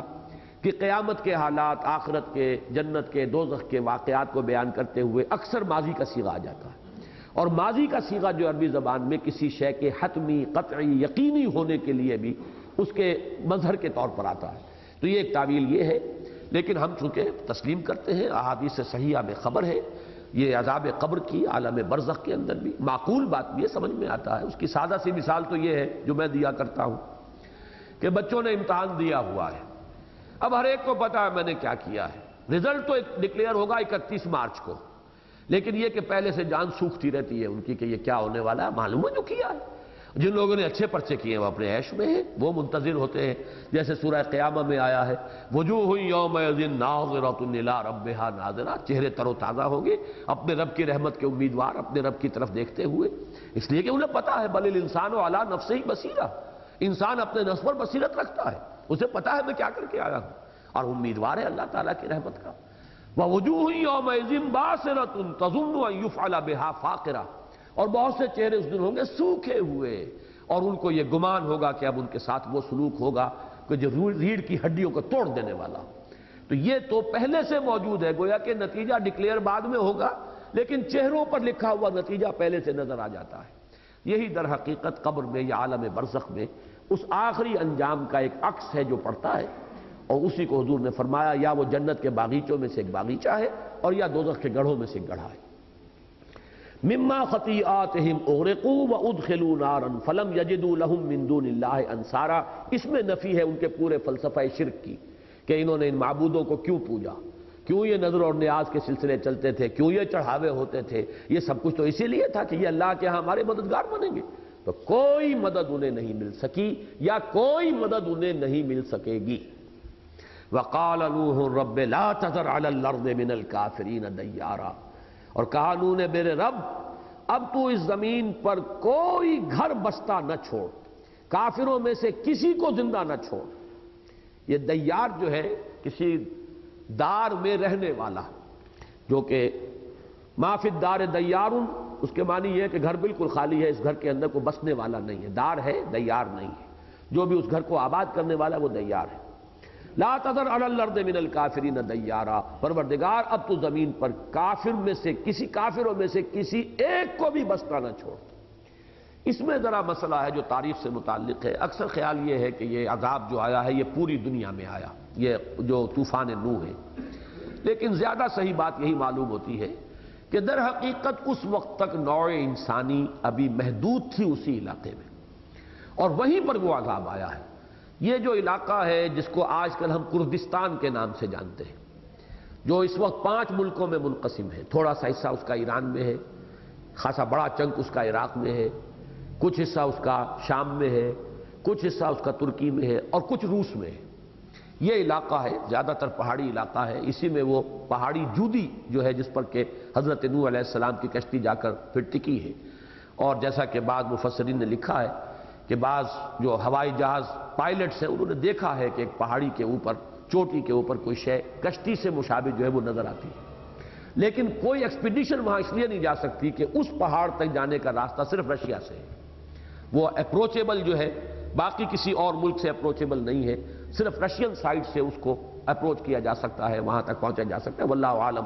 بہرحال یہ علاقہ تھا جس میں کہ ابھی نوع انسانی یہی تک محدود تھی، اور اس علاقے میں طوفان آیا ہے، تو گویا کہ وہ ہے تو تمام انسانوں کے لیے اس وقت تک کا جو معاملہ تھا، لیکن یہ کہ پوری دنیا میں سیلاب کے آنے کا جو معاملہ ہے اس کے چونکہ کوئی شواہد نہیں ملے، اس علاقے میں شواہد ملے، طبقات الارض کے ماہرین کو شواہد ملے ہیں کہ یہاں کسی وقت میں بہت بڑا سیلاب آیا، اور اس کی ایچ جی ویلز نے تو ایک تعبیر اور توجیہ بھی کی ہے بالکل خالص مادی اور سائنٹیفک۔ اس کا کہنا یہ ہے کہ میڈیٹرینین جو ہے بحیرہ روم، اس میں پانی کی سطح بلند تھی، اور یہ جو علاقہ تھا یہ سطح سمندر سے نیچا تھا، لیکن ساحل کے ساتھ ساتھ جو ہے پہاڑی سلسلہ ایک ایسا تھا کہ جو اس کو روکے ہوئے تھا۔ یہ شاید آپ نے کبھی سنا ہو کہ کراچی کے بھی اکثر حصے جو ہیں وہ بلو سی لیول ہے، لیکن یہ کہ ساحل کے ساتھ ساتھ جو چٹانیں ہیں اور جو ساحل ہے وہ ہے اونچا، جس کی وجہ سے سمندر کا پانی رکا ہوا ہے، لیکن بہت سے جگہ ایسی ہے کہ جو بلو سی لیول ہے۔ اب اگر کہیں سے دراڑ پیدا ہو جائے تو ظاہر بات ہے سمندر کا پانی جس طرح آئے گا تو وہ بہا کے لے جائے گا۔ تو اس کا کہنا یہ ہے جی ویلز کا کہ در حقیقت یہ پورا علاقہ جو ہے یہ سمندر کی سطح جو ہے میڈیٹرینین کی یہ اس سے اونچی تھی، اور پھر ایک جگہ سے کہیں وفارت تنور جسے کہا گیا ہے کہ ایک تنور کے اندر سے وہ پانی ابلا ہے، تو اگر وہ بات وہ توجیہ صحیح ہو جو ایچ جی ویلز نے کی ہے تو ظاہر بات ہے وہ تو کہیں سے بھی ہو سکتا ہے، کوئی چوہوں نے راستہ بنایا ہو اور وہ چوہوں کا راستہ کسی کے تنوری میں جا کر کھل گیا ہو، اللہ عالم، لیکن یہ کہ یہ توجیہ ہے ایچ جی ویلز کی کہ پھر وہ سمندر کا پانی آیا ہے اور پورا اس علاقے کو جو ہے اس نے غرق کیا ہے، واللہ عالم۔ وقال، میں نے اس لیے بیان کیا ہے کہ یہاں پہ لفظ آیا علی الارض، پوری زمین پر، یا یہ ال جو ہے اس کو اگر ہم یہ سمجھے کہ معہود ذہنی ہے تو اس کا مطلب یہ ہے کہ وہ زمین جہاں قوم نوح آباد تھی، زمین کا وہ ٹکڑا، واللہ عالم، یہ امکانات ہیں لفظی طور پر۔ وقال نوح رب لا تذر علی الارض من الکافرین دیارا، اور کہا نوح نے کہ اے رب اب نہ چھوڑ اس زمین پر کافروں میں سے کسی ایک کو بھی بستے ہوئے، انک ان تذرہم یضلوا عبادک ولا یلدوا الا فاجرا کفارا، اگر تو نے انہیں چھوڑ دیا، اگر تو نے ان کی رسی مزید دراز کی تو یہ تیرے بندوں کو اور گمراہ کریں گے اور نہیں جنیں گے مگر فاسق، فاجر اور کافر، ان کی اولاد میں سے بھی اب کوئی توقع نہیں، کیونکہ حضرت نوح علیہ السلام کے بارے میں قرآن مجید میں یہ گواہی موجود ہے 950 برس. یہ تو وہ رہے، سورہ عنکبوت کے اندر واضح لفظ موجود ہے، فَلَبِثَ فِيهِمْ أَلْفَ سَنَةٍ إِلَّا 50 عاما، ان میں وہ رہے 1000 سال سے 50 سال کم، 950 برس. اور باقی مفسرین نے تفسیری روایات میں کہا ہے کہ ان کی جب بعثت ہوئی ہے تو 40 یا کسی کے نزدیک 100 برس ان کی عمر تھی، اور پھر یہ کہ اس عذاب کے آنے کے بعد بھی 60 برس وہ زندہ رہے، تو 1150 برس ان کی عمر جو ہے وہ شمار کی گئی ہے عام طور پر جو لوگ تورات کے حوالے سے ان چیزوں کی گنتی جنہوں نے کی ہے. بہرحال انہوں نے چونکہ کئی نسلیں ان کے سامنے بھی تھی ہوں گی، اس اعتبار سے وہ جب مشاہدہ کر رہے ہیں کہ اب یہ تو اگلی نسل جو آ رہی ہے وہ پچھلی سے بھی زیادہ بگڑی ہوئی، تو وہاں انہوں نے یہ اپنی درخواست میں شامل کیا کہ پروردگار اب یوں سمجھئے کہ ان کی تو نسل بگڑ چکی ہے، جسے آپ کہتے ہیں بیج مارا جا چکا ہے اس قوم کا، اس سے آئندہ بھی کسی خیر کا کوئی تصور نہیں. انک ان تذرہم یضلوا عبادک ولا یلدوا الا فاجرا کفارا رب اغفر لی ولوالدی ولمن دخل بیتی مؤمنا وللمؤمنین والمؤمنات. اے رب میرے مجھے بخش دے، میری خطاؤں سے درگزر فرما، اور میرے والدین ان کی خطاؤں سے بھی درگزر فرما، ان کو بھی بخش دے، اور جو کوئی بھی میرے گھر میں داخل ہو جائے ایمان کے ساتھ. اسی سے دیکھیے ملتی جلتی بات یاد آ گئی ہوگی، حضور صلی اللہ علیہ وسلم نے ابو سفیان کے گھر کو دارالامان قرار دے دیا تھا، جو کوئی بھی اس گھر میں داخل ہو جائے اس کی جان بخشی ہو جائے. تو اس طریقے سے حضرت نوح علیہ السلام کا گھر جو ہے وہ گویا کہ دارالامان اس وقت ہے، جو بھی وہاں آئے گا ایمان کے ساتھ وہ بھی اس عذاب سے بچا لیا جائے. وَلِلْمُؤْمِنِينَ وَالْمُؤْمِنَاتِ، اور تمام اہل ایمان مردوں اور اہل ایمان عورتوں کی بھی مغفرت فرما. وَلَا تَزِدِ الظَّالِمِينَ إِلَّا تَبَارًا. دیکھیے وہ جوش جو ہے بار بار وہ اس درجے دل زخمی ہو چکا ہے، اس درجے اندر جو ہے اندر سے فریاد جو ہے ایک لاوے کے مانند ابل رہی ہے کہ پہلے آ چکا وَلَا تَزِدِ الظَّالِمِينَ إِلَّا ضَلَالًا، اس کے بعد پھر فرمایا لَا تَذَرْ عَلَى الْأَرْضِ مِنَ الْكَافِرِينَ دَيَّارًا، پھر اپنے لیے اپنے والدین کے لیے اہل ایمان کے لیے مغفرت کے بعد پھر وہ جو ہے دکھی دل سے وہ صدا دوبارہ برآمد ہوئی وَلَا تَزِدِ الظَّالِمِينَ إِلَّا تَبَارًا. اور اے رب میرے ان ظالموں کے لیے تو مت اضافہ کیجو مگر بربادی کا اور تباہی کا. یہ وہ انداز ہے کہ جو کسی داعی حق کے اندر پیدا ہو سکتا ہے اور ہوا ہے حضرت نوح علیہ السلام کی شخصیت کے اندر. تو اس کا کوئی ہلکا سا عکس اگر کسی وقت محمد الرسول اللہ صلی اللہ علیہ وسلم میں بھی عارضی طور پر پیدا ہو گیا ہو تو اسے آپ کوئی ناممکن اور ناقابل قیاس نہ سمجھیے. اسی اعتبار سے میں نے عرض کیا تھا کہ میرے نزدیک بہت وزنی رائے ہے صاحب موضح القرآن شاہ عبد القادر رحمہ اللہ، جو حضرت شاہ ولی اللہ دہلوی رحمۃ اللہ علیہ کے بیٹے ہیں. انہوں نے جو کہا ہے کہ سأل سائل بعذاب واقع میں بھی در حقیقت حضور صلی اللہ علیہ وسلم مراد ہے کہ آپ نے بھی اس وقت وہ جو کیفیت تھی جس کا کہ نقشہ سورہ معارج کے آخری رکوع کے دوسرے رکوع میں کھینچا گیا ہے فَمَا لِلَّذِينَ كَفَرُوا قِبَلَكَ مُهْطِعِينَ عَنِ الْيَمِينِ وَعَنِ الشِّمَالِ عِزِينَ. یہ جس طرح سے پل پڑ رہے تھے حضور پر تو اس وقت کوئی بات جو ہے آپ کی زبان مبارک سے بھی ایسے نکلی ہو سأل سائل بعذاب واقع، لیکن حضور کو اس وقت فرمایا گیا آپ صبر کیجئے، ابھی انتظار کیجئے. جیسے سورہ نون یا سورہ قلم میں فرمایا فاصبر صبرا جمیلا فاصبر لحکم ربک ولا تکن کصاحب الحوت. یہاں بھی فرمایا گیا فاصبر صبرا جمیلا. اے نبی ابھی ان کے لیے ہماری ڈھیل جو ہے ابھی رسی ہمیں دراز کرنی ہے، آپ جلدی نہ کیجیے. چنانچہ یہ لفظ بھی سورہ مریم میں موجود ہے ولا تعجل علیہم، آپ جلدی نہ کیجیے ان کے خلاف، ان کے بارے میں یہ آخری فیصلہ کرنے میں جلدی نہ کیجیے. تو اس اعتبار سے یہ جوڑا جو ہے صورتوں کا،